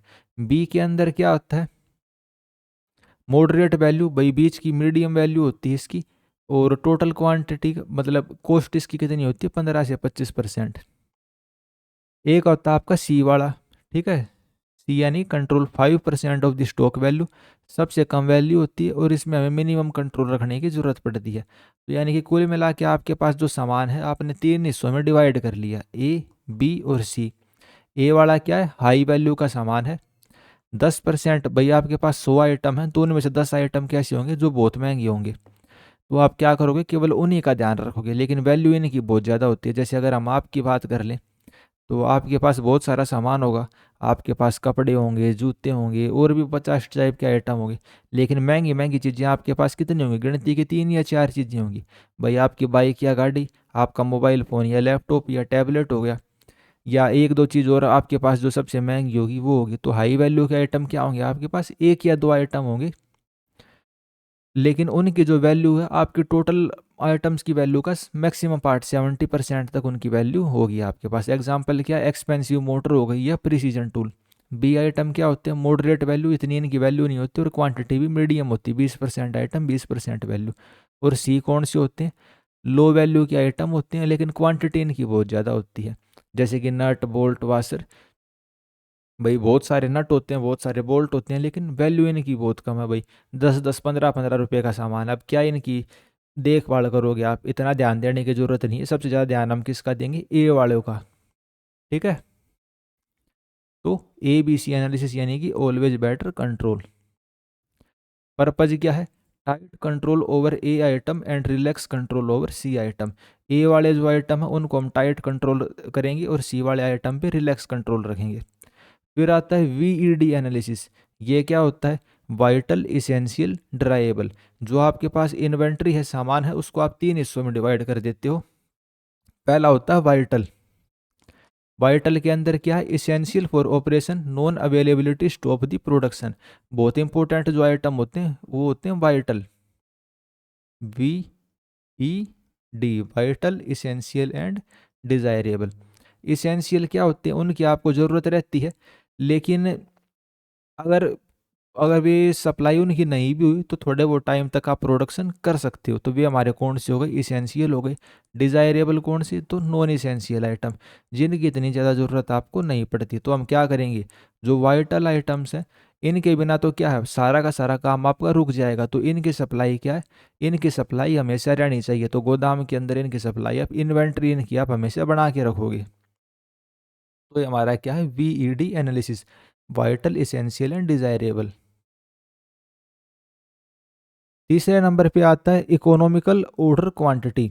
अब ये इकोनॉमिकल ऑर्डर क्वांटिटी क्या है, E O Q determine the optimal quantity to order that minimise the total inventory cost, ordering plus holding. अब भाई जो आपका गोदाम है, वेयर हाउस है, उसकी भी तो एक लिमिटेशन है कि भाई इसके अंदर 70 आइटम आ सकते हैं, 100 आइटम आ सकते हैं, 50 आइटम आ सकते हैं। तो एक तो होती है आपके पास होल्डिंग कॉस्ट। होल्डिंग कॉस्ट मतलब अपने गोदाम के अंदर आप सामान रखने लग रहे हो, उस सामान को रखने की कितनी कॉस्ट आती है। एक आती है ऑर्डरिंग कॉस्ट। ऑर्डरिंग कॉस्ट मतलब जो फैक्ट्री है वहाँ से आपने सामान मंगवाया तो ऑर्डर करने की कितनी कॉस्ट आने लग रही है, ठीक है। तो आप क्या करोगे, अपने गोदाम में कुछ सामान तो क्या करोगे, होल्ड करके रख लोगे भाई। 50-60 आइटम आपने होल्ड करके रख लिए और 50-60 आइटम आप क्या करते रहोगे, फैक्ट्री से ऑर्डर करते रहोगे। तो बीच में एक ऐसी क्वांटिटी आ जाती है जब हमारी मिनिमम कॉस्ट पड़ती है। यहाँ हमारी क्या होती है, कॉस्ट हमारी मिनिमम पड़ती है। अगर आप सब कुछ ही ऑर्डर करोगे और होल्ड अपने पास कुछ भी करके नहीं रखते तो भी कॉस्ट बहुत ज़्यादा है। अगर सब कुछ आप होल्ड करके रखने लग गए गोदाम में और कुछ भी ऑर्डर नहीं करते तब भी कॉस्ट बहुत ज़्यादा है। तो बीच में एक आपको बैलेंस सा बनाना पड़ता है। इसी को हम क्या बोलते हैं, इकोनॉमिकल ऑर्डर क्वांटिटी, ई ओ क्या, इकोनॉमिक ऑर्डर क्वांटिटी, ताकि आपकी इन्वेंट्री कॉस्ट कम से कम हो। इसका एक फॉर्मूला होता है, ये फॉर्मूला आपको याद रखना पड़ेगा, ठीक है। ना भी रखो तो भी चल जाएगा, बाकी कम ही चांस है फॉर्मूले से क्वेश्चन आने के। बाकी पूरे चैप्टर में एक ही फॉर्मूला याद करके हम रख सकते हैं। इकोनॉमिकल ऑर्डर क्वांटिटी, भाई कितना हम ऑर्डर देंगे, ऑर्डर क्वांटिटी हमारी कितनी होनी चाहिए, इसका फॉर्मूला होता है 2DS divide by S. D का है, डी है आपकी डिमांड, एस है ऑर्डर करने की कॉस्ट और एच है होल्ड करने की कॉस्ट। एच क्या होगा, ये होल्डिंग कॉस्ट। होल्डिंग कॉस्ट मतलब गोदाम में सामान रखने की आपकी कितनी कॉस्ट आ रही है। एस यानी कि ऑर्डर करने की कितनी कॉस्ट आने लग रही है, ठीक है। तो ये फॉर्मूला आप याद करके रख सकते हैं, 2DS divide by H. Benefit क्या है, इन्वेंट्री कॉस्ट हमारी रिड्यूस होती है, बजटिंग और प्लानिंग में हमारी हेल्प होती है। फोर्थ आता हमारा FSN एनालिसिस। ये FSN एनालिसिस क्या है, fast, slow and non moving. Fast मतलब भाई ऐसा आइटम जिसकी हमें बहुत ज़्यादा रिक्वायरमेंट पड़ती है, बहुत हाई यूजेज होती है, तो फास्ट मूविंग। स्लो कम जिसकी रिक्वायरमेंट पड़ती है। नॉन मूविंग जिसकी हमें बहुत कम रिक्वायरमेंट पड़ती है या नहीं भी पड़ती रिक्वायरमेंट। तो हम क्या करेंगे, नॉन मूविंग आइटम को आइडेंटिफाई करेंगे और उनको हटा देंगे ताकि हमारा स्पेस बचे। तो जैसे आप देख सकते हो भाई, फास्ट मूविंग जिनकी हमें बहुत ज़्यादा ज़रूरत पड़ती है तो उनको हम गोदाम में रखेंगे। स्लो मूविंग थोड़ी बहुत सप्लाई उनकी भी रखेंगे। नॉन मूविंग भाई जिनकी हमें रिक्वायरमेंट ही नहीं पड़ रही तो इन्वेंट्री में से हम उनको क्या करेंगे, हटा देंगे ताकि हमारा स्पेस और कॉस्ट बच जाए। गोदाम में आप किसी चीज़ को रखने लग रहे हो तो उसकी भी तो कॉस्ट आती है, ये थोड़ी ना भाई गोदाम में फ्री में रखा जाएगा सामान। फिर आता है HML एनालिसिस। HM मतलब high medium and low cost. Paper में आपसे क्वेश्चन बन सकता है इन सारी चीज़ों से। तो प्राइस के आधार पे हम इन्वेंट्री को डिवाइड कर देते हैं। हाई कॉस्ट के आइटम भाई उनकी हम क्लोज मॉनिटरिंग करेंगे, मीडियम कॉस्ट वालों को कभी कभी चेक कर लेंगे, और लो कॉस्ट वालों को सिंपल जो कंट्रोल रहेगा उस हिसाब से देखेंगे। तो ये कुछ कुछ कैसे वाली वो हो गई हमारी, ये हमारी ABC की तरह हो गई। भाई आपने आइटम को तीन उसमें डिवाइड कर दिया ABC एनालिसिस की तरह। ABC एनालिसिस और HML एनालिसिस लगभग लगभग सेम ही है। फिर आता है SDE एनालिसिस, यानी कि square difficult and easy availability. तो जैसा कि नाम से ही पता चलने लग रहा है, SCARE स्केयर मतलब भाई ऐसा आइटम जिसको सोर्स करना डिफिकल्ट है। भाई आपकी फैक्ट्री गुड़गांव में है, सामान आपको चाइना से मंगवाना पड़ने लग रहा है, और चाइना से भी अगर सामान आएगा तो ऑर्डर करने के 30-40 दिन के अंदर आप तक आएगा। तो इसको सोर्स करना डिफिकल्ट है और बहुत ज़्यादा टाइम लग जाएगा मंगवाने के लिए, तो इसको क्या कहेंगे हम, स्केयर कहेंगे। तो पहले से ही मंगवा के रखेंगे ऐसे टाइप के आइटम को। डिफ़िकल्ट आइटम भाई थोड़ा बहुत हम जोर लगाएंगे, आसपास देखेंगे अपने को आइटम मिल जाएगा, भाई बेंगलोर से ले लेंगे, हैदराबाद से ले लेंगे, कहीं और से खरीद लेंगे आइटम को। एक होता है ईजी अवेलेबल, मार्केट में तुरंत अवेलेबल हो जाता है। तो जो ईजीली अवेलेबल है उसको हम कम स्टोर करके रखेंगे, और जो स्केयर वाला आइटम है उसको हम ज़्यादा स्टोर करके रखेंगे, क्योंकि उसको सोर्स करना हमारे लिए डिफिकल्ट रहेगा। तो ये हमारा क्या है, SDE एनालिसिस। फिर आता है जस्ट इन टाइम एनालिसिस। तो भाई जैसा कि नाम से ही पता चलने लग रहा है, जस्ट इन एनालिसिस, जब आइटम हमारा खत्म होगा तब हम उसको ऑर्डर करेंगे, ठीक है। Inventory is received exactly when needed in production reducing the carrying cost. बेफालतू में आइटम हम स्टोर करके नहीं रखेंगे, जब जरूरत पड़ेगी तब वो करेंगे, हम आइटम ऑर्डर करेंगे। रिस्क क्या है इसका, तो risk of stock out if supply chain is disrupted. भाई जहाँ से आप सामान मंगवाने लग रहे हो उसने कह दिया कि जी साहब 2-4 दिन तक तो सामान आ नहीं सकता, हम बिजी हैं, या सप्लाई चेन में ये दिक्कत आ गई, जाम लगा हुआ है, फलाना रोड टूट गया, या XYZ 50 चीज़ें होती हैं, तो हमें दिक्कत आ सकती है जस्ट इन वाली अप्रोच के अंदर। इसमें हम कैनबन सिस्टम का यूज करते हैं, यूज दी कैनबन सिस्टम। ज़्यादा डीप में नहीं जाना, जस्ट इन सिस्टम हमने समझ लिया क्या होता है। फिर आता है टू बिन सिस्टम। टू बिन के अंदर क्या होता है, आइटम को हम दो कैटेगरी में डिवाइड करते हैं। फर्स्ट बिन के अंदर जो हम रेगुलर में यूज करते हैं, सेकंड बिन के अंदर रिजर्व स्टॉक। और जब हमारा पहला बिन ख़त्म हो जाएगा तब हम क्या करेंगे, रीऑर्डर कर देंगे। तो टू बिन सिस्टम हो गया ये। इन्वेंट्री को दो हिस्सों में हम डिवाइड कर देते हैं, 1 और 2। जैसे ही 1 ख़त्म हुआ हम तुरंत ऑर्डर कर देंगे, हम क्या कर देंगे, तुरंत ऑर्डर कर देंगे। और 2 के अंदर हमारी क्या है, रिजर्व स्टॉक है, ठीक है। 2 में क्या है, रिजर्व स्टॉक है। फिर आता है मिनिमम एंड मैक्सिमम सिस्टम। तो मिनिमम एंड मैक्सिमम सिस्टम क्या है, इसमें एक तो मैक्सिमम लेवल रहेगा, भाई ज़्यादा से ज़्यादा आप इतने आइटम को स्टोर करके रखोगे तो मैक्सिमम लेवल।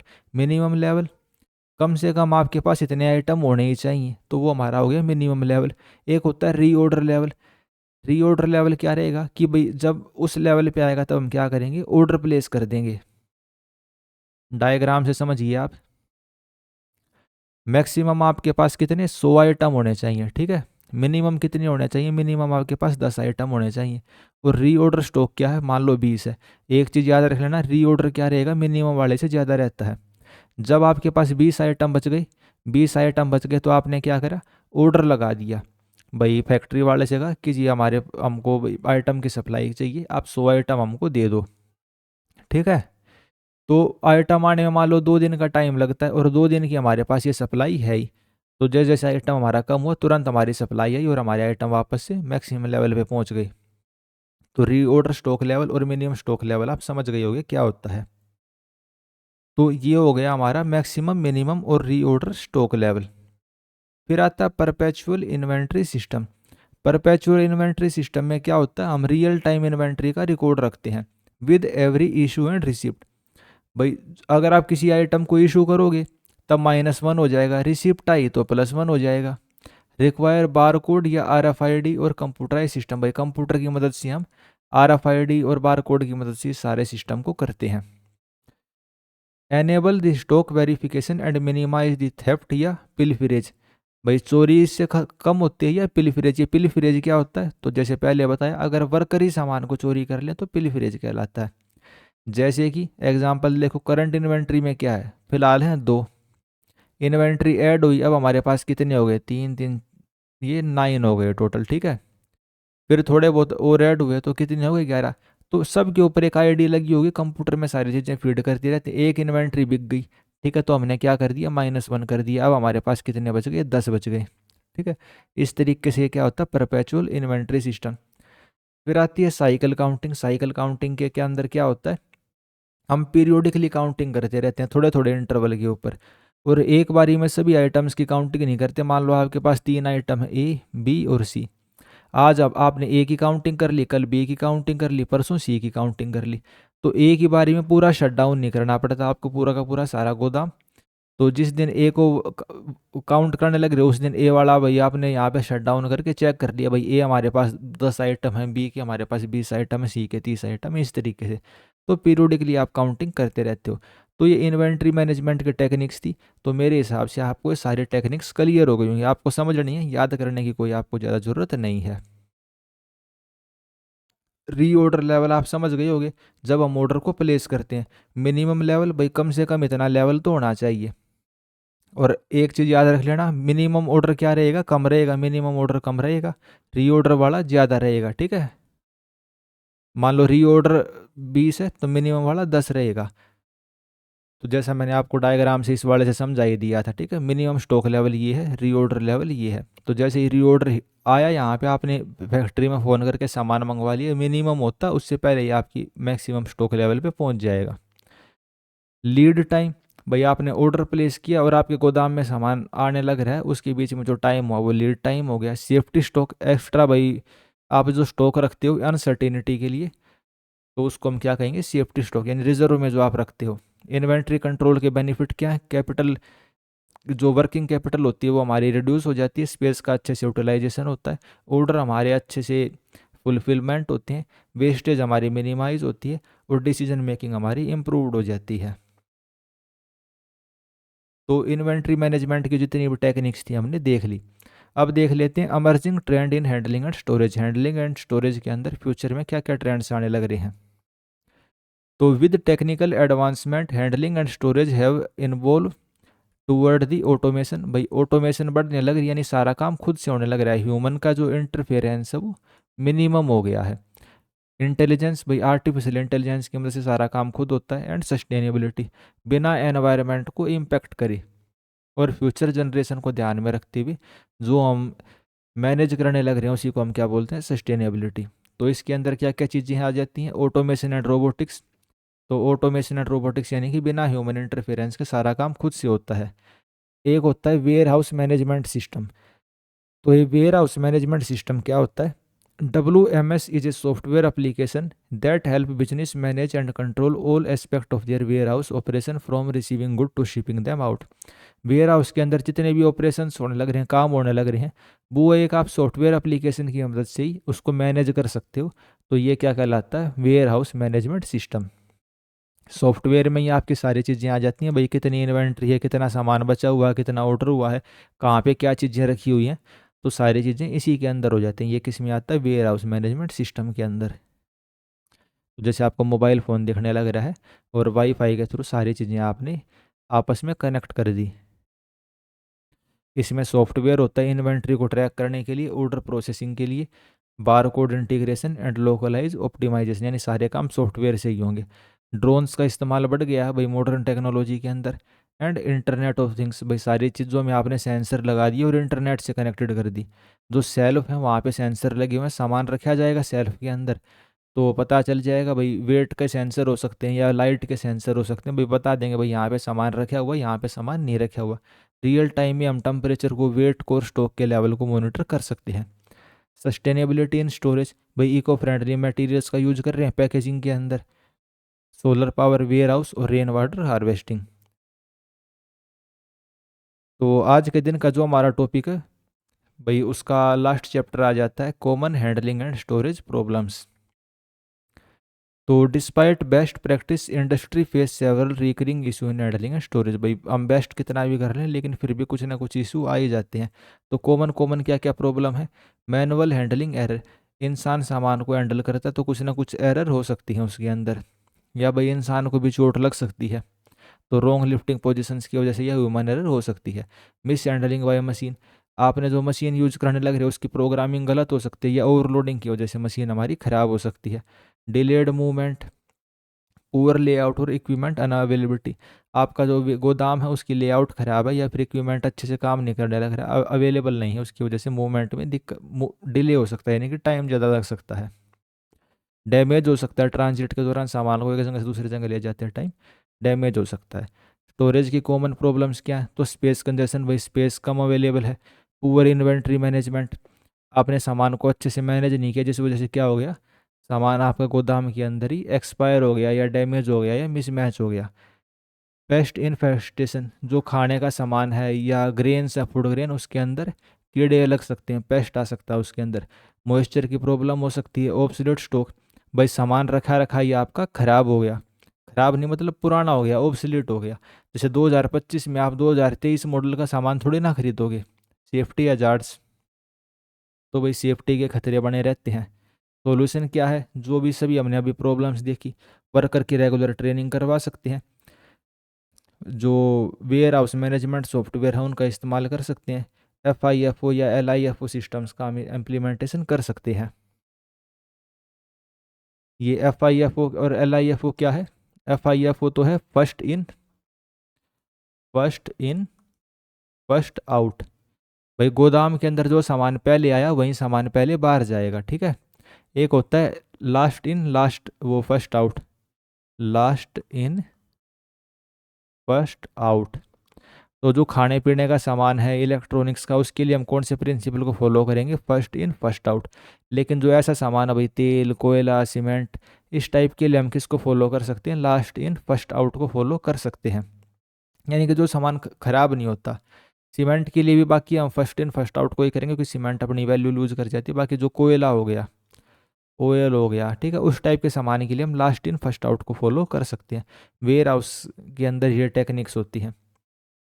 इक्विपमेंट का रूटीन मेंटेनेंस करेंगे, वेयर हाउस के लेआउट को अच्छे से रिडिज़ाइन करेंगे ताकि स्मूथ मूवमेंट हमारी एंश्योर हो। Adopt the preventive safety measures को हम एडॉप्ट करेंगे ताकि वर्कर की हेल्थ को और जो इक्विपमेंट है उनको मिनिमम डैमेज हो। तो भाई आज का जो हमारा टॉपिक था handling and storage of product, वो यहाँ पे क्या हो जाता है, कंप्लीट हो जाता है। हमने जितना पढ़ा है इससे बाहर एक भी क्वेश्चन जाने की कोई क्वेश्चन इससे बाहर नहीं जाएगा। आपने यहाँ तक पढ़ा है तो भाई आप काफ़ी मेहनत करने लग रहे हैं, यहाँ तक पहुँचे हैं, आपका बहुत बहुत धन्यवाद यहाँ तक पहुँचने के लिए। आपको वीडियो कैसे लगी आप भाई कमेंट करके बता सकते हैं। जो UPAE के टेलीग्राम ग्रुप जिनसे आप जुड़े हुए हैं, ठीक है, उनके साथ आप इस वीडियो को शेयर कर सकते हैं। अभी इस टॉपिक को करने के बाद हमारे अब कितने वे बच जाएंगे, हमारे 2 चैप्टर बच जाएंगे, industrial safety and safety standards and quality control, ठीक है। अब कोशिश मेरी ये रहेगी जो क्वालिटी कंट्रोल वाला है वो कल या फिर परसों ले लूँ, और इंडस्ट्रियल सेफ्टी वाला भी कल और परसों के अंदर ख़त्म करने की हमारी कोशिश रहेगी। तो क्या बोलते हैं 16 तारीख तक आपका पूरा सिलेबस कंप्लीट हो, हमारा यही टारगेट रहेगा। और इसी के साथ जो भाई इंजीनियरिंग एप्टीट्यूड हमारा कंप्लीट हो जाता है। चैनल के ऊपर भाई सारे इंजीनियरिंग एप्टीट्यूड के तो हमने कर ही रखे। और क्या बोलते हैं हिंदी बच गई ना, हिंदी की जो मैराथन वीडियो है वो मैं आपको टेलीग्राम ग्रुप के ऊपर दे दूंगा। हिंदी की जो मैराथन वीडियो है वो मैं आपको टेलीग्राम ग्रुप के ऊपर दे दूंगा लिंक, वहाँ से आप देख लेना। हिंदी की प्रॉब्लम आपकी सोल्व हो गई। और क्या बोलते हैं मैराथन वीडियो ही दूंगा हिंदी की, आपकी चिंता करने की जरूरत नहीं, 4-5 घंटे में पूरी हिंदी खत्म। इंजीनियरिंग एप्टीट्यूड के 22 सब्जेक्ट हम चैनल के ऊपर कर ही चुके हैं। अगर आपने इतना कर लिया तो कुछ एक्स्ट्रा करने की आपको ज़रूरत नहीं है। PDF आपके पास है ही, आप उनको रिवाइज कर सकते हो। PDF कहाँ से मिलेंगे, टेलीग्राम से मिल जाएंगी, और जो ऐप है डिसिप्लिन लर्नर वहाँ से आपको सारी PDF मिल जाएंगी। तो ठीक है भाई, इस वीडियो में इतना ही। थोड़ा उस टाइप का टॉपिक था ये कि भाई सिविल वाले बच्चे इसको नहीं पढ़ते ना इलेक्ट्रिकल वाले पढ़ते, मैकेनिकल वालों ने इस वाले टॉपिक को थोड़ा बहुत पढ़ा होगा, एग्रीकल्चर वालों ने भी इसको नहीं पढ़ा होगा। तो मैकेनिकल को छोड़ के बाकी 3 ब्रांच के बच्चों के लिए बिल्कुल नया टॉपिक था। और मैं इस टॉपिक को उम्मीद करता हूँ आपको समझाने में सफल रहा हूँगा। कोई आपका सजेशन वगैरह तो आप कमेंट करके बता सकते हैं। चैनल आपने सब्सक्राइब नहीं किया है तो आप चैनल को सब्सक्राइब कर सकते हैं। इस वीडियो में इतना ही। आपके आने वाले एग्ज़ाम्स के लिए मेरी तरफ से बेस्ट ऑफ लक। धन्यवाद।